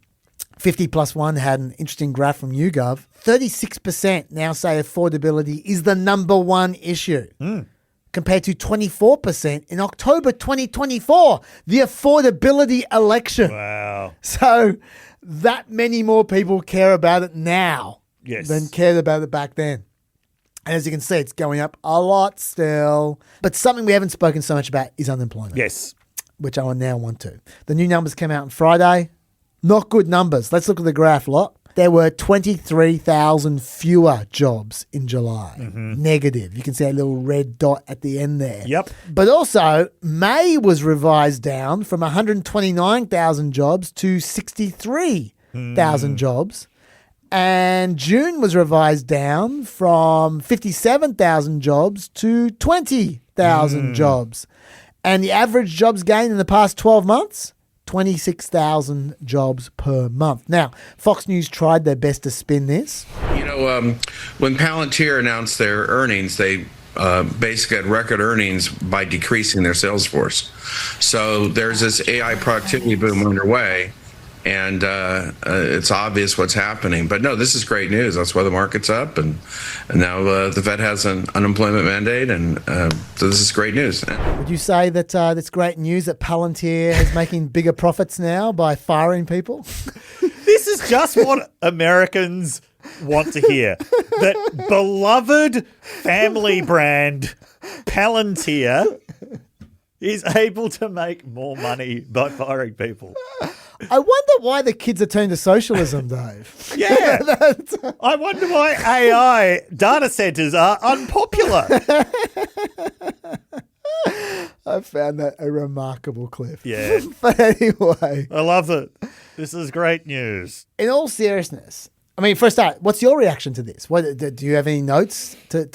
What's your response to this? When you have employment going in that direction and inflation going in that direction at the same time. His fingers are pointing two different directions. Employment pointing down and inflation pointing up. Yes. When the historical relationship between them is it's supposed to be the opposite, then you've got a real problem. It's called stagflation. It's called stagflation. It's bad news. This is the 1970s. I'll tell you why I think this might not be as bad as it seems. Mm-hmm. I'm not going to be this is not a hot take. I'm not saying this is great. This is not Fox News saying, hey, Palantir's profits. Mm-hmm. I'm not saying it's good. I'm saying this might not be a disaster. Yes. Let me explain why. The unemployment rate fell from 4.2% to 4.1%. Why did it fall from 4.2% to 4.1%? It's because the unemployment rate is a proportion of the labour force. Yes. And people dropped out of the labour force. All right, 264,000 people left the workforce. The denominator went down, so the unemployment rate went down. You go, well, that's not good. Like anyone who's done economics knows it's not good when people drop out of the labour force. It means that they're discouraged. It means that they're negative. It means you're heading towards a recession. Maybe you're in a recession. Except this has been happening all year. Even when the growth has been good. Oh, well, that makes it good then. Banner year 2026. Fair enough, but early on in the year, the growth rate wasn't as low as it is now, and it was still happening then. Let's have a look at the graph of participation rate, and what you'll see is the labour force participation rate, which is a percentage of people who are looking for a job, is about a percentage higher than it was before the pandemic. I mean during the pandemic. I mean before the pandemic.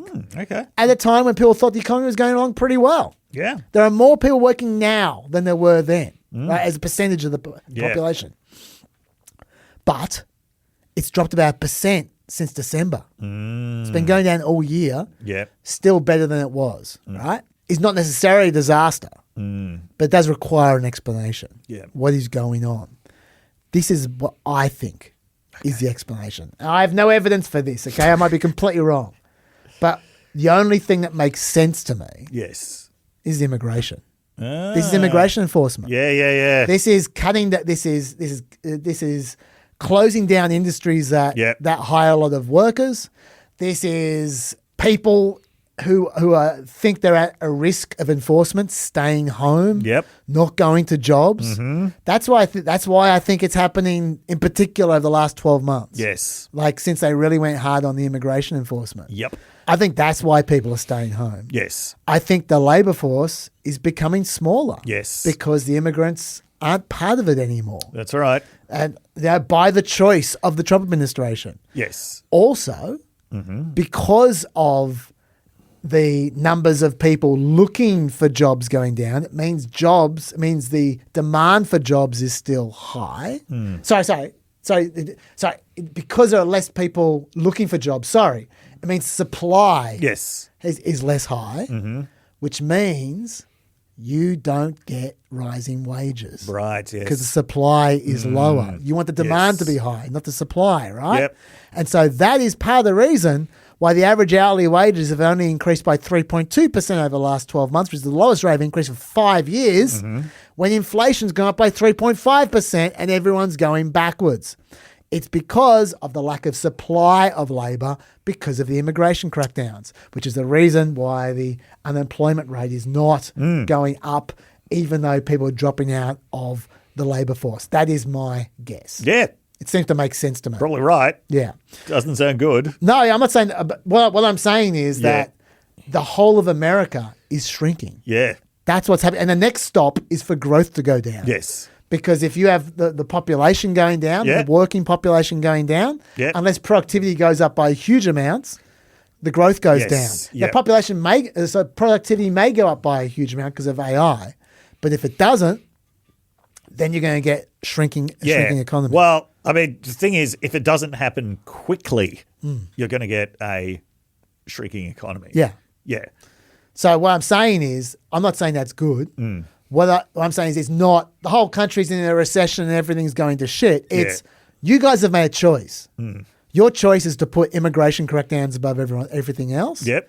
This is what you get. That's right. And we might be seeing some consequences to these policies. Yep. Okay, well, so while we're talking about economic issues, let's talk about the fact that last week, the United States started buying a huge amount of yen. Yes. A huge amount of the Japanese currency. Okay, so why is that? Japan is beginning to experience inflation on an order that it hasn't experienced it for a while because the economy has been famously stagnant for about 3 decades. But the economy is now really beginning to grow significantly. Prime Minister Takaichi has a whole political agenda that she wants to implement, which is around tax cuts and around spending cuts. Now we're actually getting inflation in Japan. And the result of this was that the yen crossed what's apparently considered a very important psychological barrier the other day, which was more than 160 yen to the US dollar. That was when the US stepped in and started to buy yen. You know what they sold in order to be able to buy the yen? Was it euros? 10 billion euros. Okay, yeah. They didn't tell the Europeans about that in advance. So did that screw up the euro currency? Oh, it wouldn't have screwed it up, but it wouldn't have... wouldn't have helped. Yeah, especially when they didn't tell them in advance. But yes, okay. So why were they doing that? Let's listen to Donald Trump's explanation. Mr. President, why is the U.S. intervening to support the Japanese yen at this time? To support who? To support the Japanese currency. Because we have a good relationship with Japan. We're very strong, very, very strong financially. And they are, they have a weakening yen, and they wanted a little bit of help. And we're always there for Japan. Japan's been very good to us, with the exception, of course, of Pearl Harbor. Mr. President, they were not good. He loves Pearl Harbor. No matter what you're talking about, whether it's a policy or there's a country, wherever, he remembers one thing about that policy or country, and he'll bring it up every single time. And he never leaves it with one reference either. Yeah. He's like, that was not good. Yes. Anyway, so this was what was widely talked about by the administration, that it was basically this act of friendship with Japan. Now, you'd be right to suspect there's probably more to it than that. Okay, so if we look at other instances of where the United States has supported other countries' currencies, the biggest one that we can probably think of recently was the big intervention in Argentina to support the peso. Now, that was very blatantly, and you'd have to say openly, just about getting Milei's party re-elected. It's a bit like that with Japan as well, isn't it? Exactly. Doesn't he like her, the Prime Minister of Japan a lot? Yeah, but she's not facing election. Yeah, she only got elected recently, and her popularity is still above 50%. Okay. So no, that's not it this time. No. There's another possibility. Weakening yen makes Japan's exports more competitive with American products. That could effectively nullify the effects of the tariff. But I don't think it's that either. I don't think that's a big enough problem to prompt this, which is this, in financial terms, this is actually a this is not normal moment. Right. Okay. So what is actually going on here? It helps to know Japan is the one of the biggest holders of US debt. Japan holds $1.1 trillion in US Treasury bonds. Yeah. Now, if the US hadn't started buying yen to try to shore it up, the most obvious thing that Japan might have done in response is to start selling those Treasury bonds in order to buy yen. Yeah. If it starts selling those Treasury bonds, the yield on those Treasury bonds goes up, which means US debt service goes up. Right. US debt service is already very high. So that certainly would have been something that they didn't want to happen. But it goes beyond that. You know who else is issuing a lot of bonds at the moment? Who is affected by the bond market? The so-called hyperscalers. Okay, so these are the big tech companies who are investing massively in AI infrastructure. Okay. So we were just talking about, maybe there'll be productivity gains from AI. At the moment, even though large language models have done some very impressive things and improved really significantly over the last few years, I don't think anyone is suggesting at the moment that these are leading to huge productivity gains. The kinds of productivity gains that could offset the problems that we're talking about. So far, yeah. And those are certainly not accounting for the valuations of these companies that are investing in all of this AI infrastructure building. Okay. So Cory Doctorow, who's very well known for the term enshittification, last month he just released a book called The Reverse Centaur's Guide to Life After AI.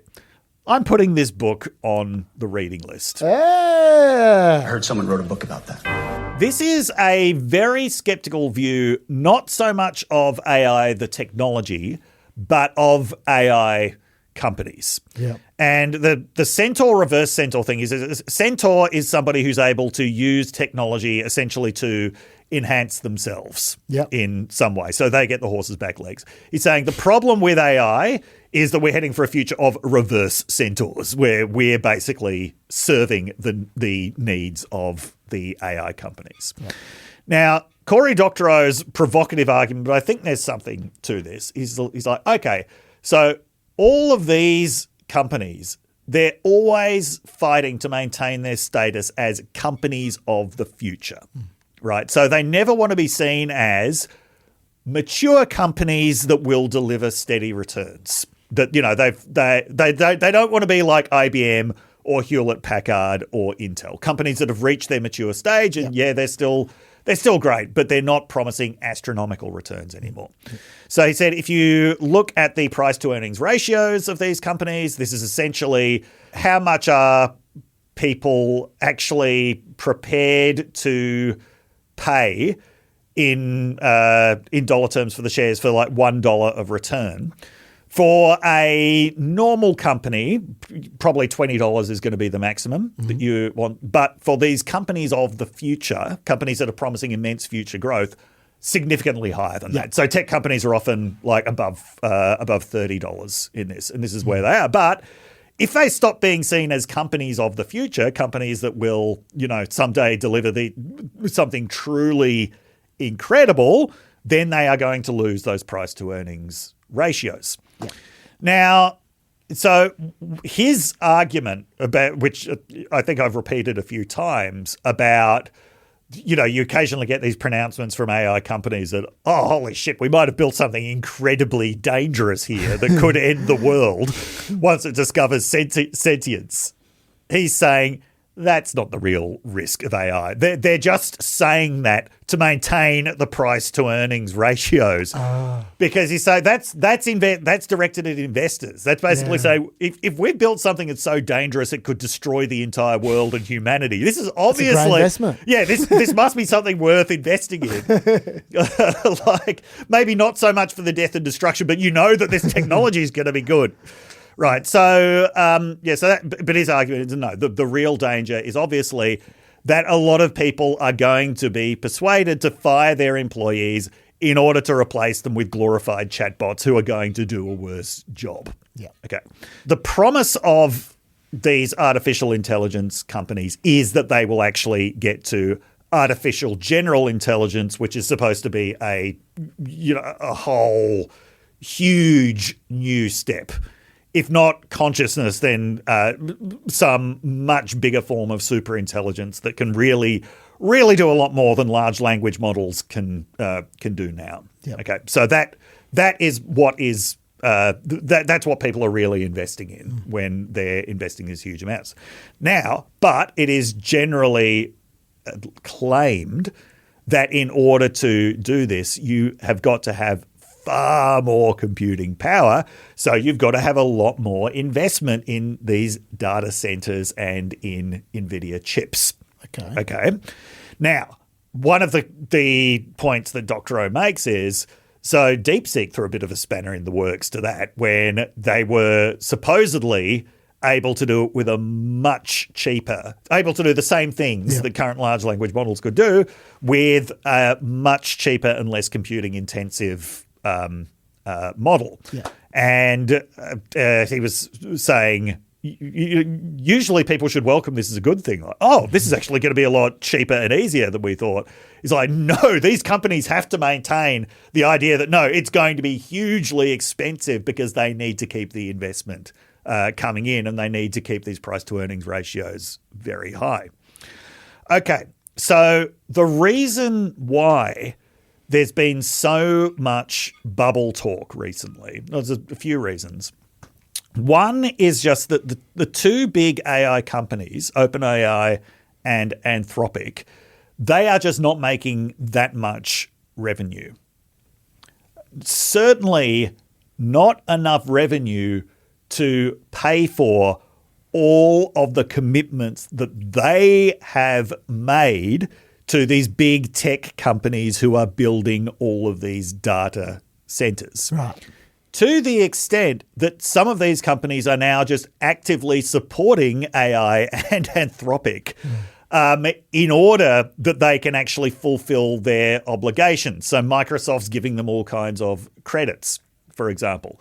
There was an announcement made, I think it was early this week, that a bunch of banks and private equity firms, including BlackRock, including KKR, including Lehman Brothers, were getting together in order to – sorry, not Lehman Brothers.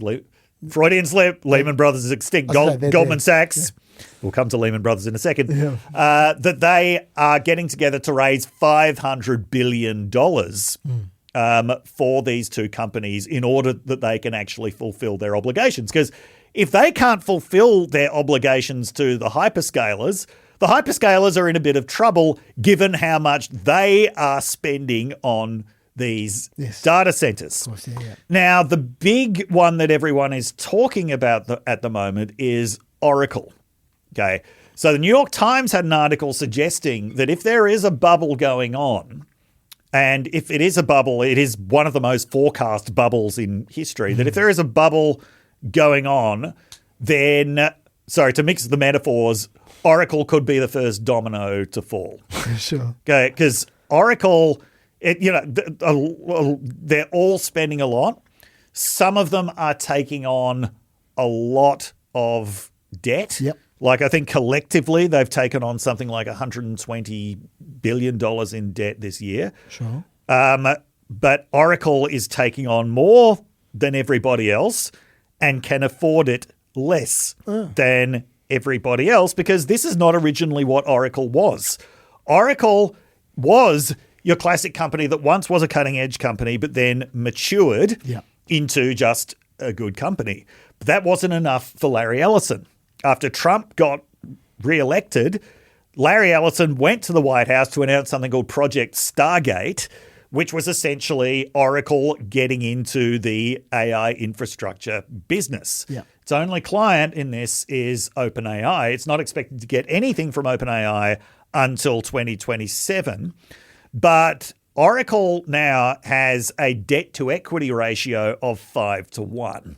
And its debt was, in July, it was downgraded by Moody's and Standard & Poor's to one notch above junk bonds. Now, the other hyperscalers, they're not in this situation, at least not yet. In fact, Microsoft's credit rating is better than that of the United States government. But they are taking on a lot of debt. So this is Stephen Hepp from Chicago Booth Business School says, through 2024, the largest technology companies finance most of their aggregate capital spending from operating cash flow. That has changed. The big hyperscalers undertook approximately $380 billion of capital spending in 2025 and are expected to spend roughly double that this year. Okay, so they're spending more than $700 billion on this stuff this year, putting capital spending on course to overtake operating cash flow. Debt issuance has risen in step. The hyperscalers issued approximately $120 billion of corporate bonds last year, compared to an average of about $28 billion annually between 2020 and 2024. Issuance in the first half of 2026 has already exceeded the 2025 amount. Yep. Now, Hepp says, let's be clear, the hyperscalers aren't in financial difficulty. At least 4 of them aren't. But the marginal finance of AI infrastructure has already begun to extend beyond their own balance sheets. Yeah. Okay, so this is why people are worried about a bubble, right? Because where's the payoff going to come from? It ultimately has to come from these AI companies who are actually using all of these data centers, right? So the old saying is, in a gold rush, sell shovels. A lot of companies are selling shovels to only a couple of gold miners. There are other AI companies out there, but these are the two big ones. This is where the game really is. Now, are they actually on the verge of artificial general intelligence that would suddenly lead to a massive payoff? I mean, I suppose you never know until this happens, but probably not. Probably not. Yeah. In the meantime, companies accounting for between them something like 38% of the S&P 500 are getting themselves very heavily in debt. in order to sell more shovels. Yeah. Now, as I said, the big concern is about Oracle, right? As far as I can see at the moment, no one's predicting that Microsoft or Google could take some big hits from this, but they wouldn't be likely to fall over. Oracle would be the one that would be likely to actually fall over. Yeah. Now, you could, if that does happen, right, you could see that as that's just a healthy thinning the herd. Because let's face it, this is an incredibly unrealistic situation to begin with. When investors are this giddy about companies, it's not just because they're promising a technology of the future. It's because they're promising to monopolize the technology of the future, right? So everyone's always on the lookout for the next Google, which currently holds 90% of the search market. There can't be 5 next Googles. Okay, so everyone's betting that the one that they're backing is the one that is somehow going to come out ahead on all of this. Yeah, it just can't be the case. Okay, so you could say this is healthy thinning of the herd. But you know what people said that about? Bear Stearns. When it collapsed in 2008. They're like, okay, look, we got rid of this one particularly egregious, bad bank. The rest of the banks are going to be fine. They were not. No. Yeah, a few others, including Lehman Brothers, went under within about 6 months. So it's a pretty unpredictable situation. So where's Japan come into that? So where Japan comes into that is, at the moment, the US doesn't want to do anything that is going to put bond yields up, because this will start putting pressure on on everyone else. The other thing is that there was an editorial in The Guardian that said Japan has basically been like a global finance utility in that because interest rates have been so low in Japan, people basically borrow yen very cheaply, use it to buy US dollars, and then use that to buy high yield American tech investments. And there's a real concern that if interest rates rise in Japan, that public utility of finance basically gets shut off. Whether that is actually compatible with Japan growing the economy in the way that Takaichi wants to, I don't know. But that seems to be what they're worried about at the moment. So, makes sense. All of these things are connected. So, look, Cory Doctorow, he basically predicts the AI bubble will burst with 100% certainty. He says it's going to happen. It's going to be bad when it happens because so much of the US economy is tied up in it. But he says it's going to happen because this is all based on fantasy, essentially. It's like you said, even if all the AI dreams come true, if you've got 5 companies going for it at once, one of them is going to be better at AI than one of the other ones. And if you've got a one-stage advanced AI engine of whatever kind, then what good is having the other company with one stage back? Yeah, it's worth 0. Yes. So some companies are going to go belly up. Yeah. And they're going to be big companies. Yes. Yeah. So anyway, look, I hope I've got both the tech and the finance aspects of that right. It wouldn't surprise me if I've got something wrong the along the way. The commenters will let you know. I apologize. Yes, please. Please do let us know. And what I'm trying to do here is talk about scenarios that people have talked about rather than making any definite predictions. I'm not making any definite predictions, but this is why people are worried or in some cases gleeful. Okay, that's it from me. That's it for you. I will continue after the white flash with Lockie with a little bit more. Dave, until then, adieu. Stay peppy. Stay peppy.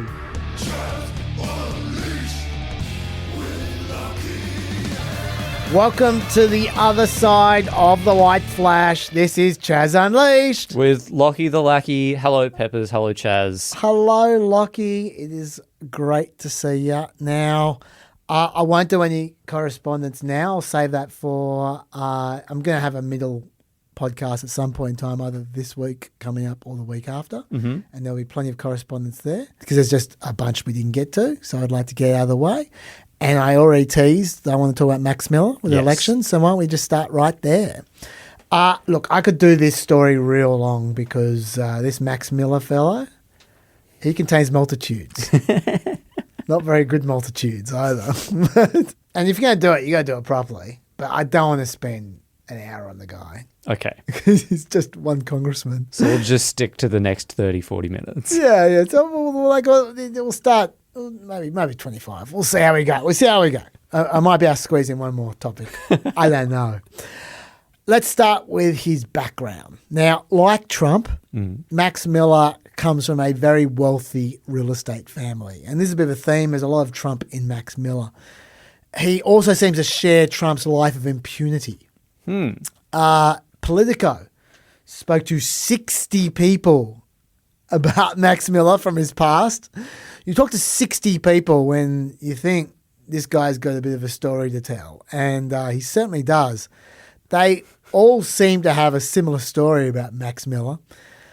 And one of them was quoted as saying he would get in trouble and nothing ever seemed to happen.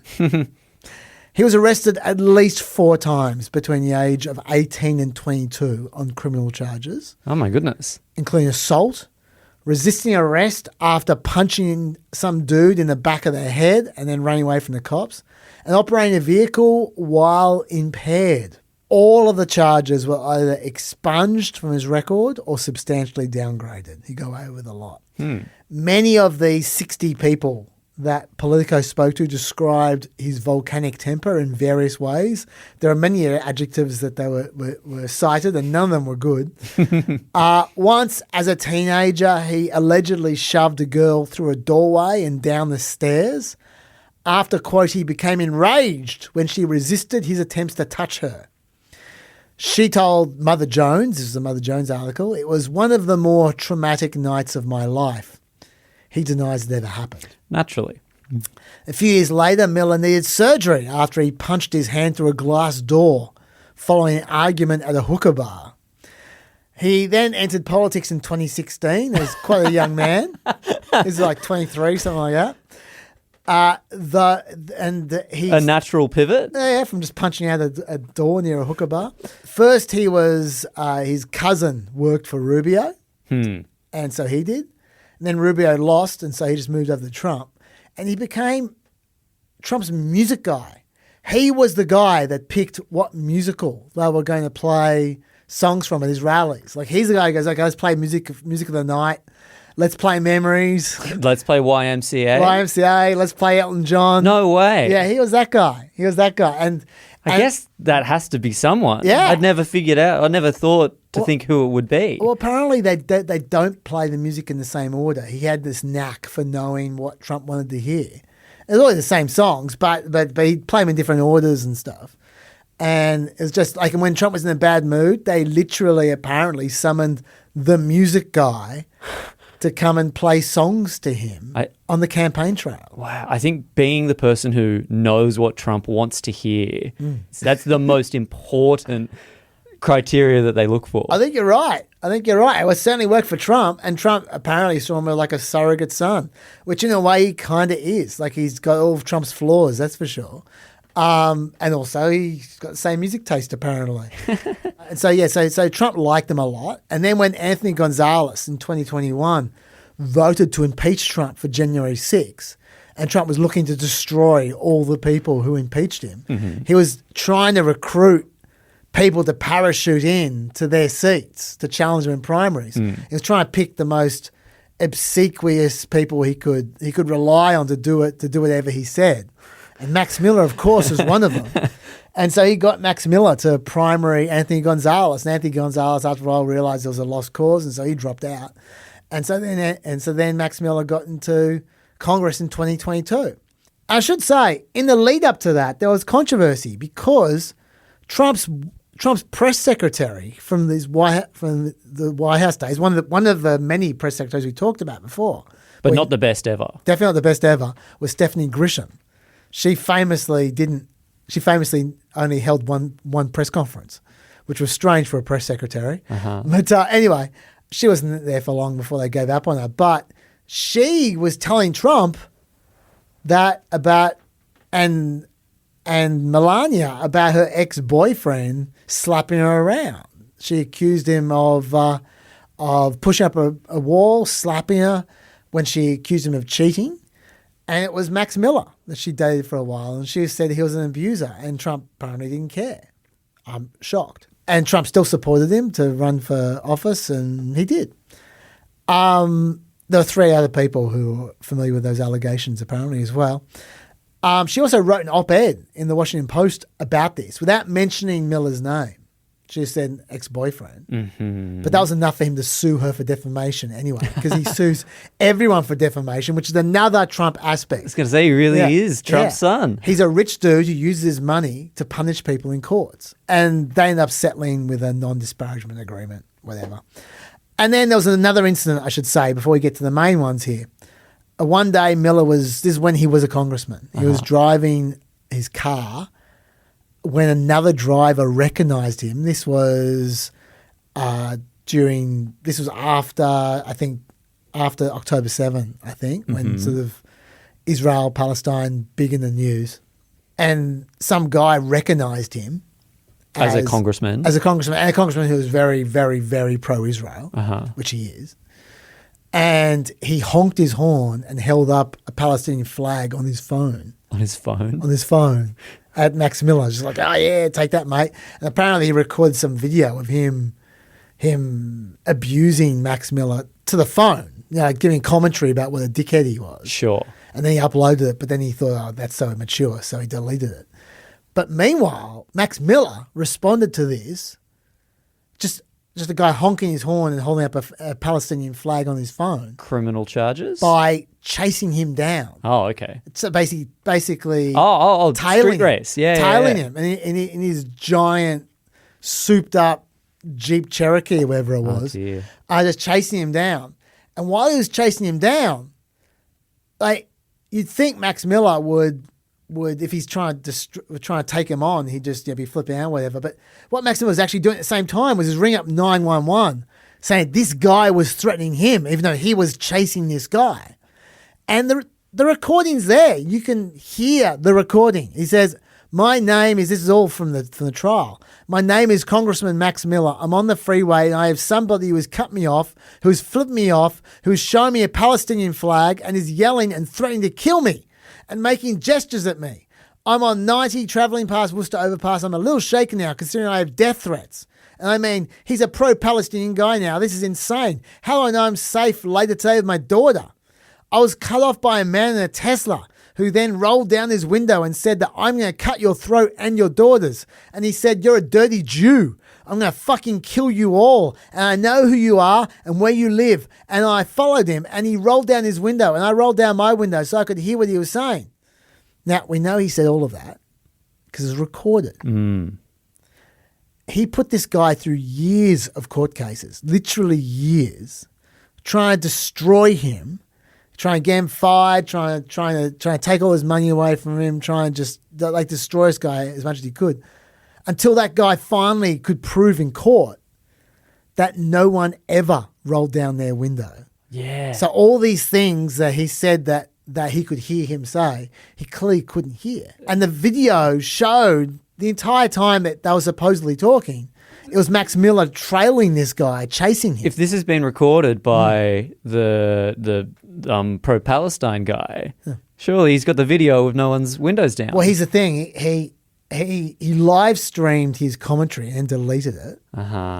And he stopped recording after he's done the flag thing. Right. Okay. So he doesn't see. But apparently, one of the cars was a Tesla, which does internal recordings. Everything. Yeah, it does internal recordings, and so they could actually tell that the windows weren't open. That's Thank how goodness they could tell. for being in a mass surveillance state. That's right.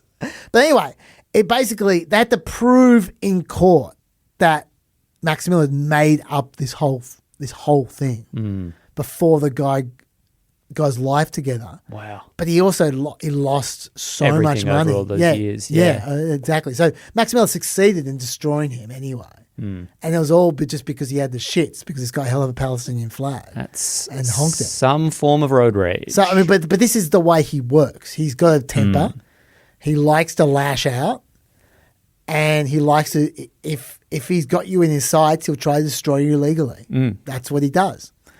Okay, so let's get to the current situation. That's the background of Max Miller. So who's his current target?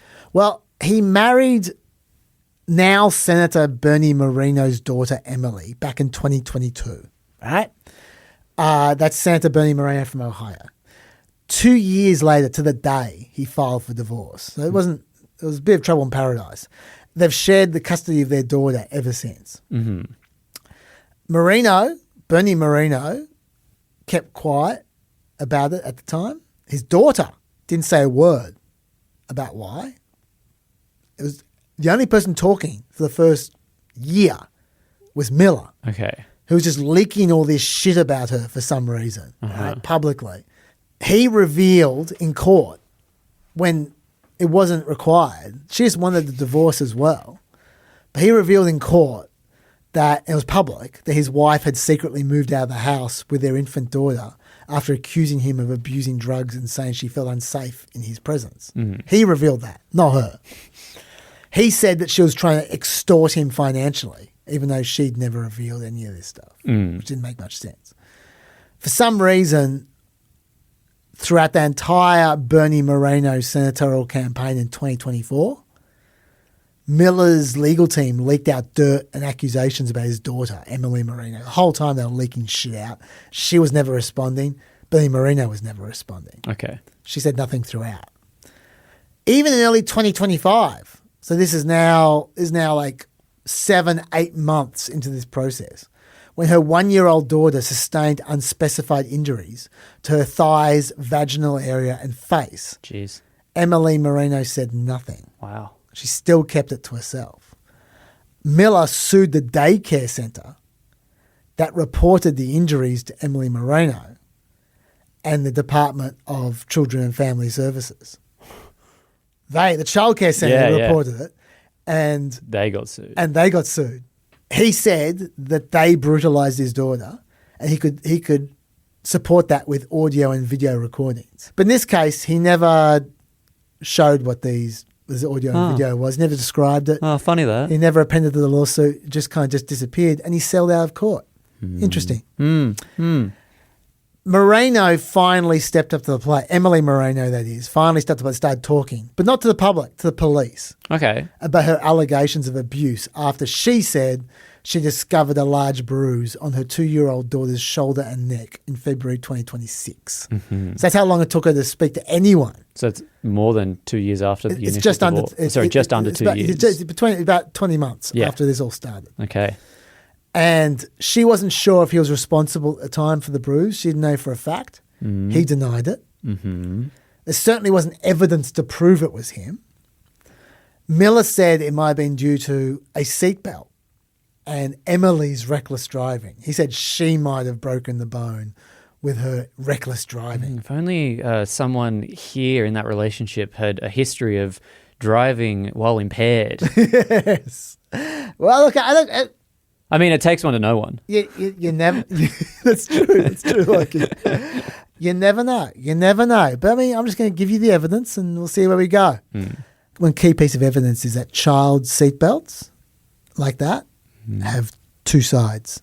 Oh. You're not going to break one side and have a bruise on one side of your neck if you're it's from a seatbelt. Yeah. You'll have at least bruises on both sides. Uh-huh. So that was unlikely. I mean, there's a real pattern with this guy as well. Kind of what they say in America, they call "I'm rubber, you're glue."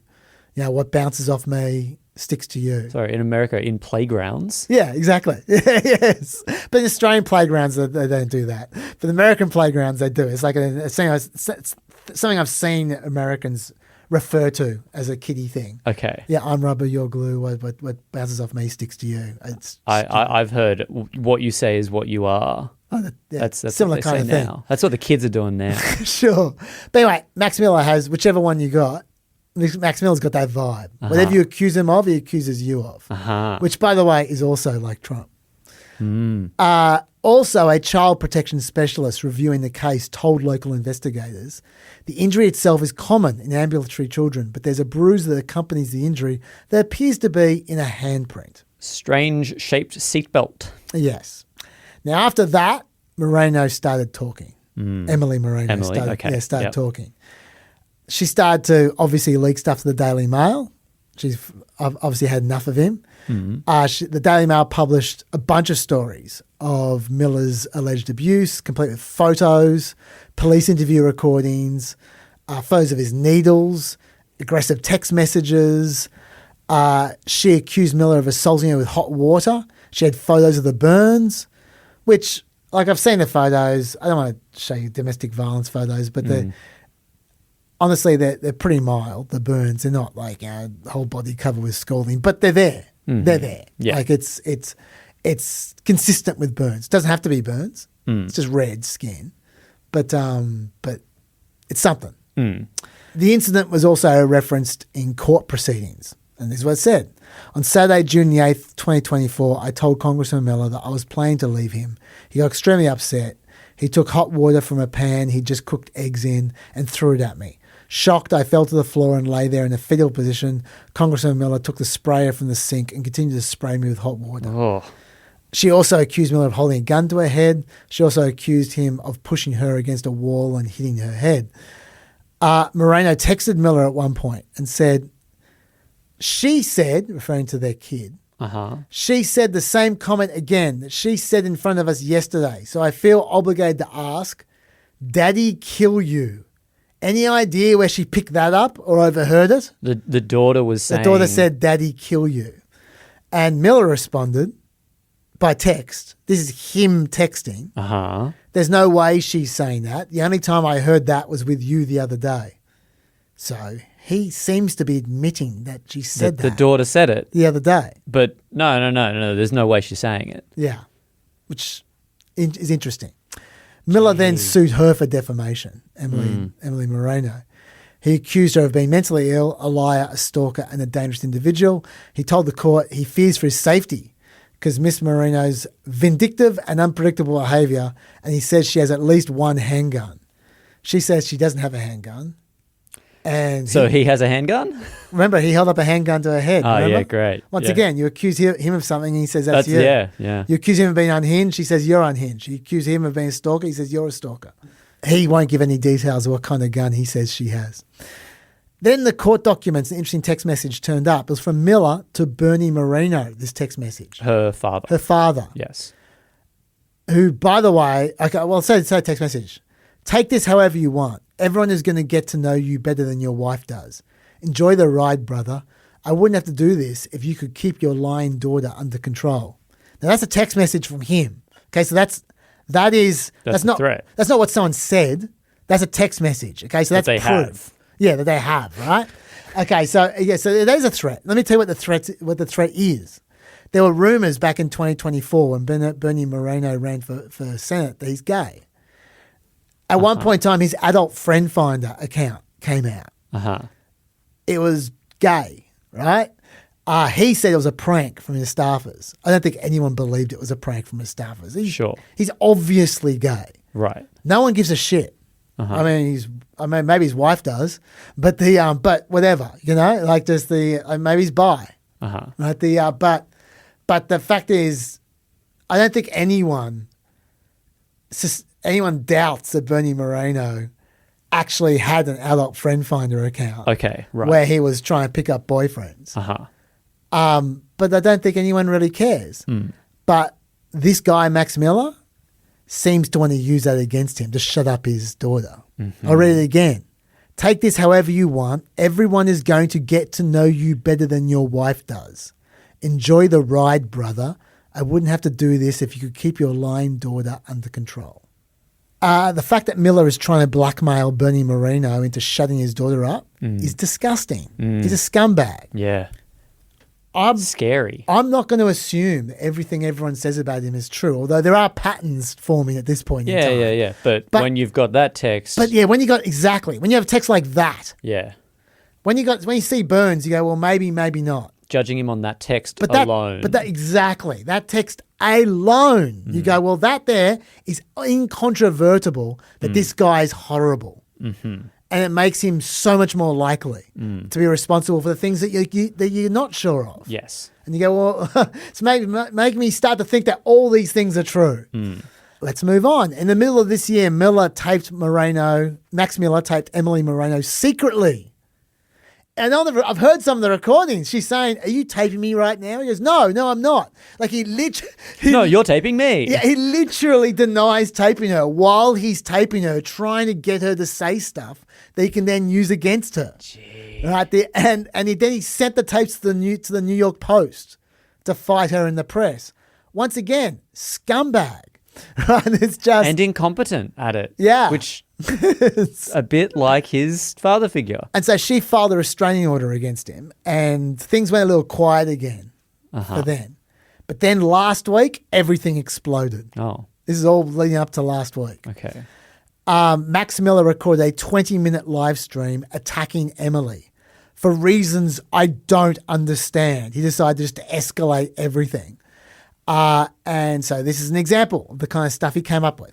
She offered to cook empanadas for me for dinner just 2 days later after this alleged incident. The day after that, she invited me and my girlfriend, and which you'll have in text messages, to join her and our daughter at a playground. And that day, I just went with my former wife to the playground to spend time with our daughter.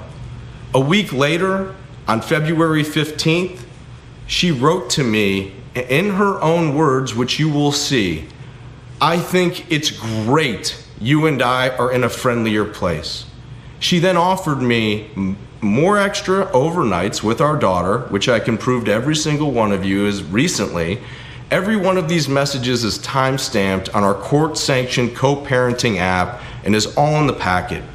Only weeks later did the story of February 1st assault appear, so ask yourself, if I had assaulted her, would she have offered to cook me dinner 6 days later? He's asking great questions. The whole vibe of him during 20 minutes is like he's a lawyer talking to a jury. He literally keeps on saying, "Ladies and gentlemen," like he's making a presentation. It seems not compelling at all. It seems so inauthentic and so rehearsed and so foolish. Oh, it was dumb. It was completely ridiculous. Of course the victim would want to be nice to you. They're scared of you. Exactly. She's scared of you. She shares custody with you of the daughter, and she feels tied to you. She can't get away from you, and she feels the need to placate you because she's scared. Of course she's going to be nice. It just makes perfect sense. It was 20 minutes of that kind of stuff, like stuff which she was acting like it was evidence when it was just not evidence at all. And at the same time, he releases a Dropbox with a whole bunch of secret recordings and that he'd made of her and stuff and photos and all kind of stuff. He releases it to the public. He doesn't release it to the police. He releases it to the public. And as it turns out, it included a picture of his 2-year-old daughter in the nude. Now, it wasn't a porno pic. What the hell? It was a pic to show no injuries or whatever. Like, there was a reason for it. But still, a picture of his 2-year-old daughter in the nude. That you're sharing on the internet. That you're sharing on the internet to nutcases. Yeah. It just seems like the actions of someone who cares more about winning than about his family's happiness. That's what it seems like to me. Like, he doesn't care about his daughter. He cares about winning, which also is a real Trump kind of vibe as well. Right? At that point, Bernie Moreno, the dad, has had enough. And he tweeted out, "As a father and husband, I can tell you the last 2 years have been pure hell for my wife, Bridget, our daughter, Emily, me, and our entire family in the aftermath of Emily's divorce. It's been horrific to watch this play out in full public view, all while knowing an innocent 2-year-old girl's caught in the middle. Our priority has always been protecting our daughter and our granddaughter. Out of concern for the safety of my family, I hope to keep this matter private, but Max Miller's increasingly erratic and dangerous behaviour has made that impossible. As he has admitted privately, Max Miller needs serious psychological help. He's a danger to my daughter, and I hold my breath every minute he has custody of my granddaughter. If there are any basic standards of character required to hold elected office, Max Miller fails them. He should not serve in the House of Representatives. I believe Max Miller needs to seek professional help to end the clear pattern of abuse he has left in his wake. I believe he should not be free to continue endangering others until he does." Can I just jump in with a question that I haven't heard answered yet, or maybe you have? Are they both Republican? Yes. Yes. Yes. Okay. No, that's good to specify that. They are both Republican. And Emily Moreno is a Republican as well. They're not a politician. Now, I can understand why Moreno stayed quiet until that point, because the last thing his daughter needs is for the whole thing to become a huge circus. I get that. Yeah. Presumably that's why she was staying quiet for as long as she did.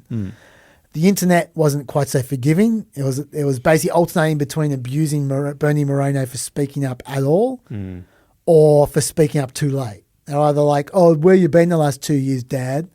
Or saying, oh, yeah, here you are just throwing, just like this is all political and whatever. And that's what Max Miller's response was. He tweeted out, if my daughter said the same thing to me, I personally wouldn't wait 2 years before holding him accountable. You know this isn't true, and the only reason you're speaking out now is to hide from your own media circus. This is all political. So Miller's criticising Moreno for taking too long to respond, which is quite cheeky. And at the same time, he's suggesting Moreno is attacking Miller to hide from something. There's always this constant subtle threat to Moreno about what's going to come out. Yeah. He just keeps on doing this, as you'll see.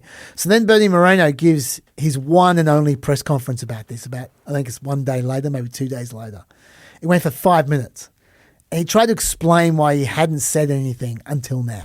This is truly the 7th level of hell. This has been a horrific experience for my entire family.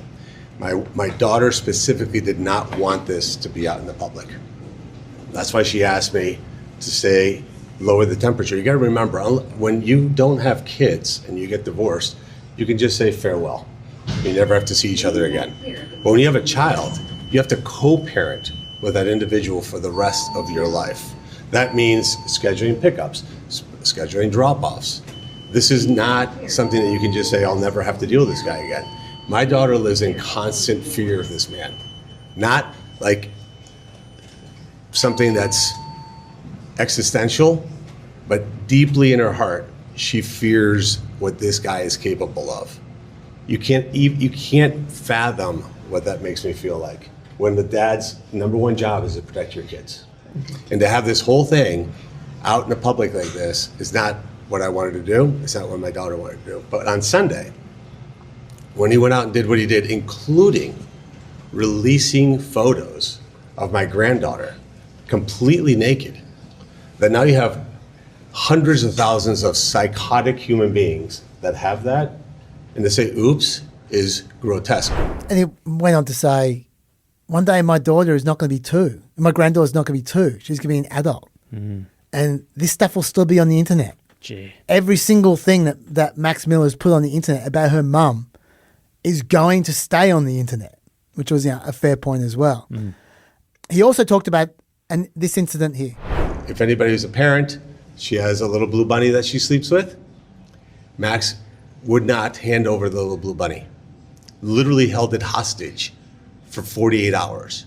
This girl is crying at night because she can't sleep without her little blue bunny. And his answer is, I'm just not going to give it to you. So finally yesterday, Sunday, Monday, Tuesday, yesterday, he lets the little blue bunny go. This is the level of total and complete depravity. Now, I'm going to go into some detail with this blue bunny, because even though it sounds like a bit of a joke, this blue bunny talk, I actually think it's the most telling story about Max Miller. Okay. And once again, the evidence is there. This is not he said, she said. These are text messages. It's proof. Sure. Right? You never know with divorces what the real story is, of course. This, so cut and dry. A little girl's going through divorce. Her source of love and comfort in this horrible time is with her blue bunny. This mongrel keeps hiding it from her. And here are the text messages. This was over a year ago now. This is May last year. This is from Emily Moreno to Max Miller. Can redacted please have her bunny back? She's had it since birth, sleeps with it every night, carries it with her around the house and sees it as a source of comfort. You've always delivered it back to me when you drop her off. Please don't punish redacted if you're upset with me. I'm willing to pick it up from your house, your mailbox. You can drop it in my mailbox, please. We don't know whether he's responded or not. Okay. Like, there is no apparent response, but maybe she just hasn't given us a response. I don't know. I do know what she's writing. The next day, she writes, Max, if you lost it, please let me know. If you're choosing to not return our daughter's favourite toy for another reason, that's just cruel. That's last year. In May this year, 12 months later, Bernie Moreno texts Miller. Evidently, I was supposed to get Redacted's Blue Bunny at pickup. She's asking for it. Do you have it by any chance? Miller replies, you can go through the parent coordinator. I'm sure I'll see this one at the next hearing. If you need anything, have Emily call Dr. Redacted. I have no notes or record of what you're referring to. He says he has no notes about the Blue Bunny his daughter has needed for over 12 months, as if he has no idea what Bernie Moreno is talking about. Mm-hmm. There is no way he doesn't know what this Blue Bunny is. More than 12 months after this girl has been using it every single night. Right? He knows what this Blue Bunny is. Mm-hmm. He's plain dumb. Mm. And now, in August, it's happened again. Gee. There are all kinds of texts and counter-texts on this one, but this is the text I found most interesting from their parent coordinator, a neutral party. Okay. I advised him to let your dad get the bunny preferably from the mailbox, but he adamantly refuses. But I've suggested you keep the bunny at your house to avoid these situations because unfortunately in a high conflict divorce, these situations blow up often. That's the parent coordinator writing to Emily. Mm-hmm. Well, actually, she's writing to Emily's lawyer. Okay. So she's saying that Max Miller won't let Bernie Moreno get the bunny. He refuses. And so she's suggesting that Emily Moreno keep the bunny at her house to avoid these situations in future. So there's no denying those text messages, right? Yeah. And there's more, but I thought that was enough, right? So that's what we're dealing with, right? And then, by the way, the day after that, Max Miller then goes on a big press tour. Like he starts turning up on TV shows everywhere to speak forever. First, he goes on Jake Tapper on CNN, talks for like 20 minutes. And he's just saying amazing things. Like this is what he says about when his daughter has a broken collarbone. When I was reported for child abuse for my daughter for a broken collarbone, my daughter was in my ex-wife's care 9 out of the last 11 days, and she took her to the emergency room, which is a contempt violation from our shared parenting plan. He's criticizing his wife for taking their daughter to the emergency room when she had a broken collarbone. What is going through his head? Gee. And then he threatened Bernie Moreno again as part of the same interview. Is that if my daughter came to me and she said my ex-husband did X, Y, and Z, and then I waited because I was nervous that a political live stream was going to expose a deeply impersonal, embarrassing matter to the senator. He's still doing this. That's a threat, yeah. And then, remember the daddy kill you thing about the daughter saying daddy kill you? Mm-hmm. Yeah, this is what he said about that. Your ex-wife stated to police that your child told her in the days leading up to the discovery of the injury, quote, daddy kill you. And your ex-wife also said your child had said, daddy angry, and daddy's house is scary. Now, according to your wife, your daughter articulated these statements to Children and Family Services. So can you explain why your child may have said those things? Jake, I wish you could talk to my beautiful baby girl. She can't string together sentences like that. She's 2.5 years old. She doesn't have the ability to articulate any of what you just said. That is an entire fabrication of the truth. I have actual video, actual documentation. But didn't you just tell me that through two investigations. You just told me that she had said that she was scared to go to mommy's house. She is, and I have video of it. But now you're saying that she's not capable of saying, daddy, kill you? I mean, it seems like she's either able to say one but not the other. That doesn't make sense. Not very convincing there. And then he went on Newsmax and he threatened Bernie Moreno again. Only because he felt the political pressure because some of the nasty rumors that were circulating about him that he doesn't want to get out. And that has nothing to do with me. I have no intention of sharing what will eventually become public. I'm sure I've heard someone else do that. Oh, I don't want this to go out. There's something terrible, but I would never share. I can't remember who that was, but you've heard that before. Oh, it's so vile. This guy is so Trumpy. And the thing, it doesn't even make sense. Like it's such a clumsy threat because even the supposed logic of it doesn't make sense. Like, how's that work? Bernie Moreno is accusing you of being abusive to his daughter because he's worried about other people accusing him of being gay. How's that work? Doesn't make any sense at all. Yeah. I think we're looking for a method in madness. He's just a bully. If he wants something, if he wants to get you, he will just try and hurt you however he can. Sorry, I forgot who we were talking about there. So anyway, this is not going well for him. That was all last week. And that was a critical time because Max Miller had to drop out by Monday in his seat to be replaced by Republicans in his seat by someone else. Okay. And this is Ohio's 7th district. It's an R+5 seat, which means it's quite Republican but not super Republican. It's losable. A 5-point swing will lose it. Okay, right. The Democrats have more than a 5-point swing coming. So even without all this circus, he's in trouble. It's a very losable seat. The Republicans definitely don't want Max Miller there.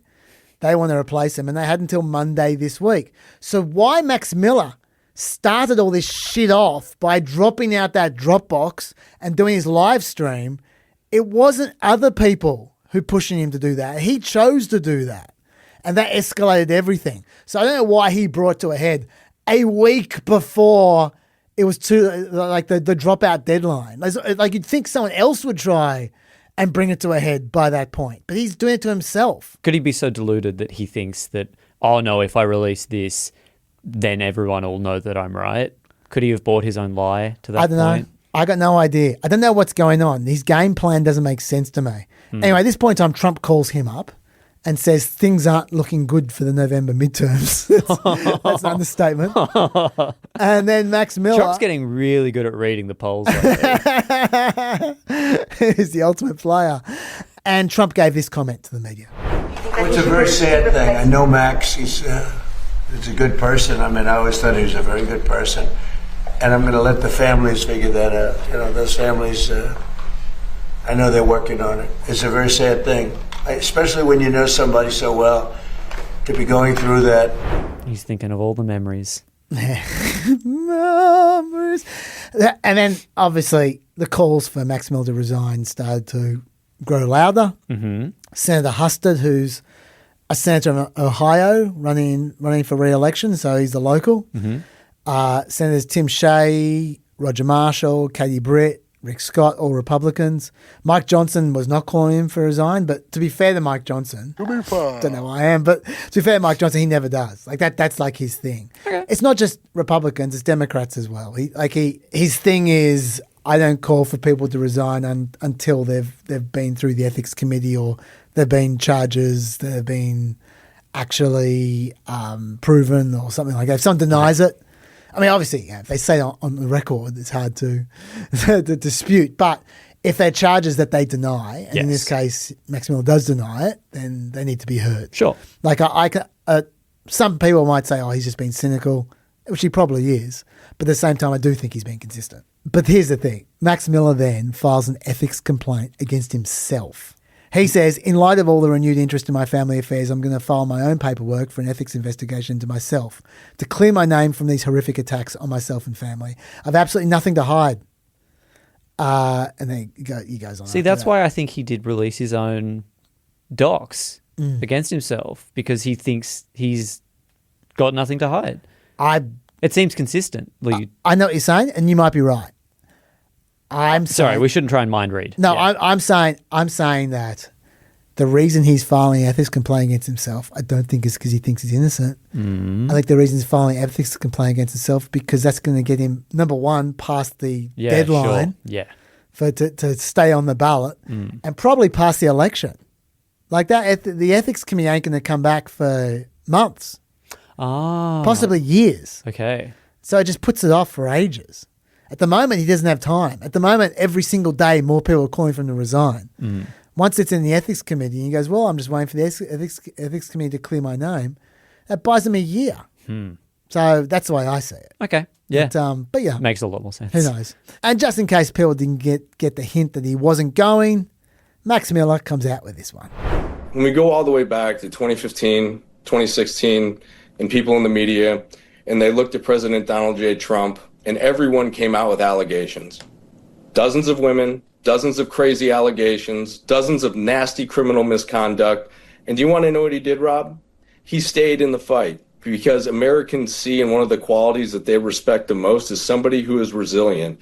And can I tell you something?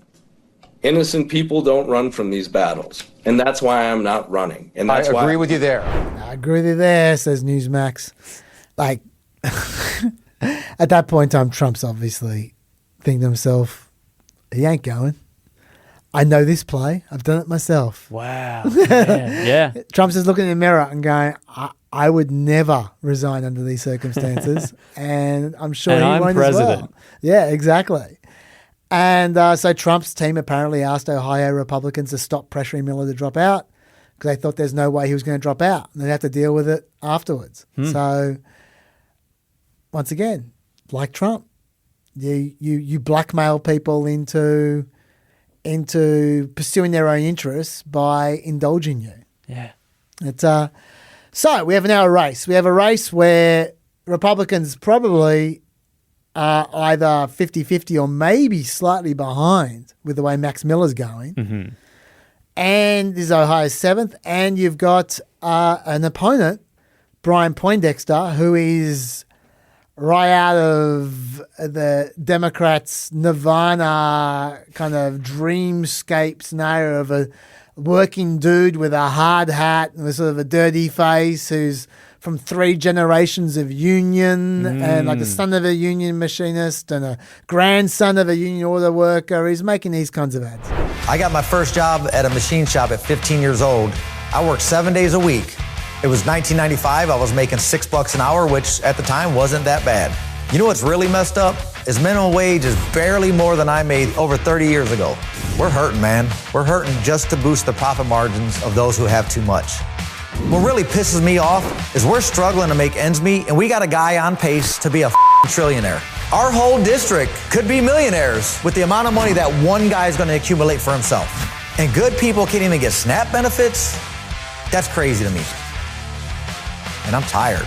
I am tired of the Republicans who are in the pockets of the rich and the corporations. I'm tired of the sellout Democrats too. The ones who fight for everybody else except for the working people. We have to fundamentally change who has power in our country. The time is now. We don't have time to wait.